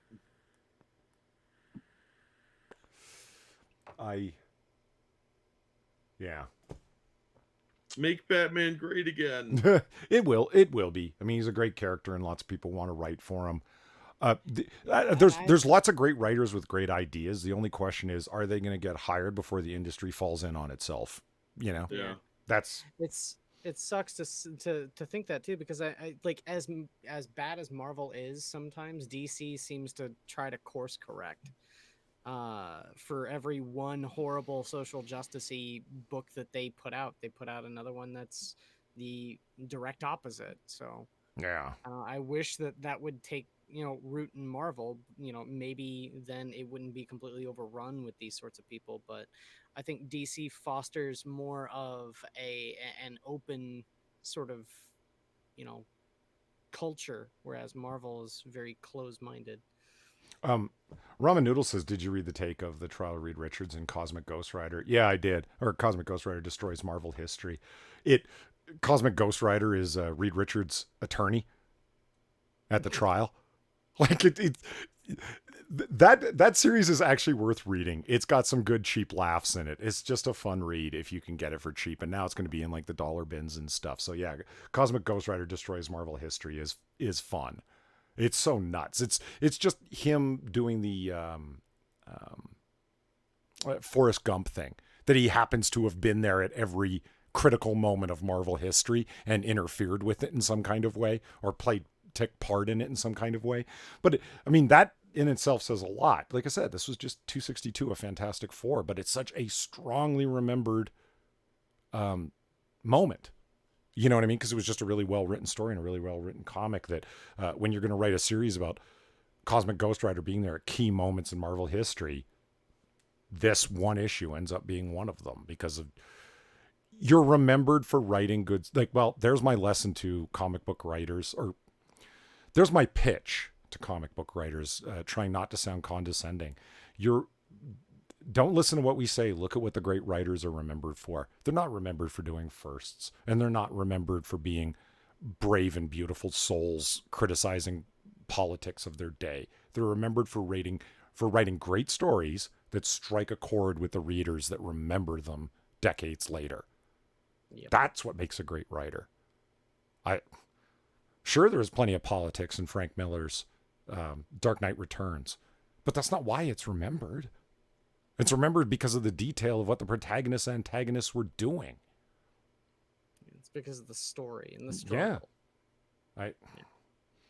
Well, there it is, ladies and gentlemen. Another episode in the can. Actually, this is a nice round number. This is episode 60. I hope you enjoyed it. And every week, I promise, I will be getting more and more professional as time goes on. So, yeah.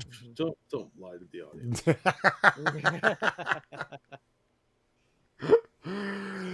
Yeah, so there it is. Oh, I remember a comment that somebody made, and this is my closing thought on for this episode.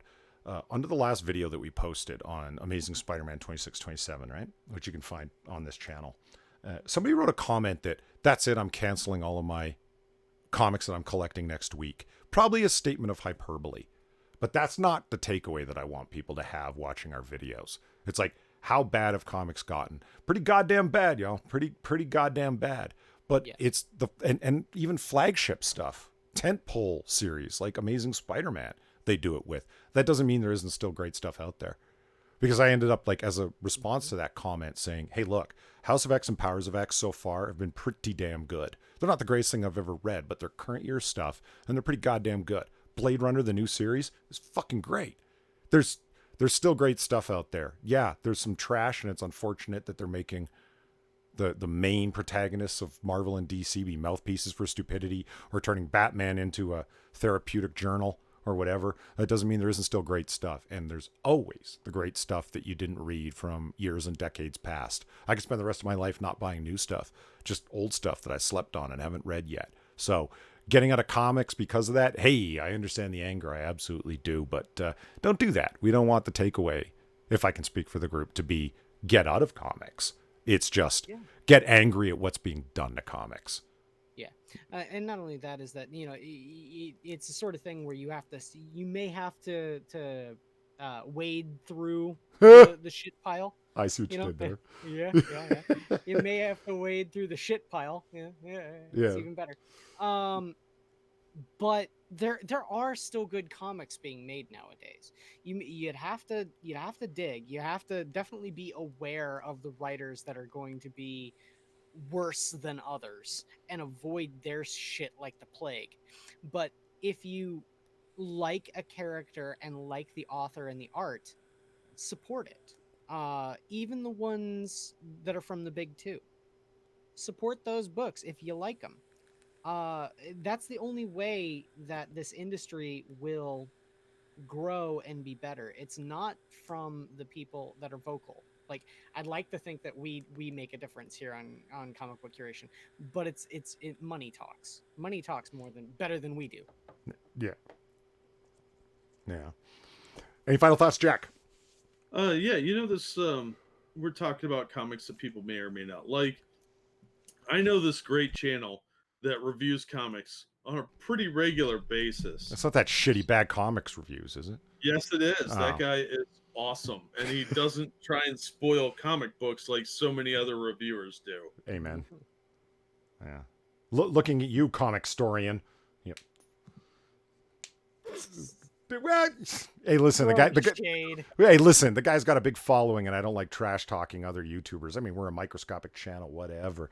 But it's like, dude, just do everything you're doing right now. Just stop being so obviously Access Media, and on top of that, stop spoiling things you review, man. Nobody wants that.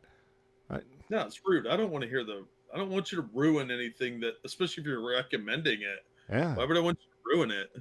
I mean, and comics tend to be short. You're not. I mean, and they're expensive now. So what are you doing? Right? There are a handful that I have ruined, but that's because they were such total trash. I'm worried that you're going to spend money on them. I think there's like 5 of those videos, and all 920 some of the videos are live right now. So there it is. Check out Bad Comic Reviews for daily fucking content, man. Oh yeah. All right, everybody. Pay this guy.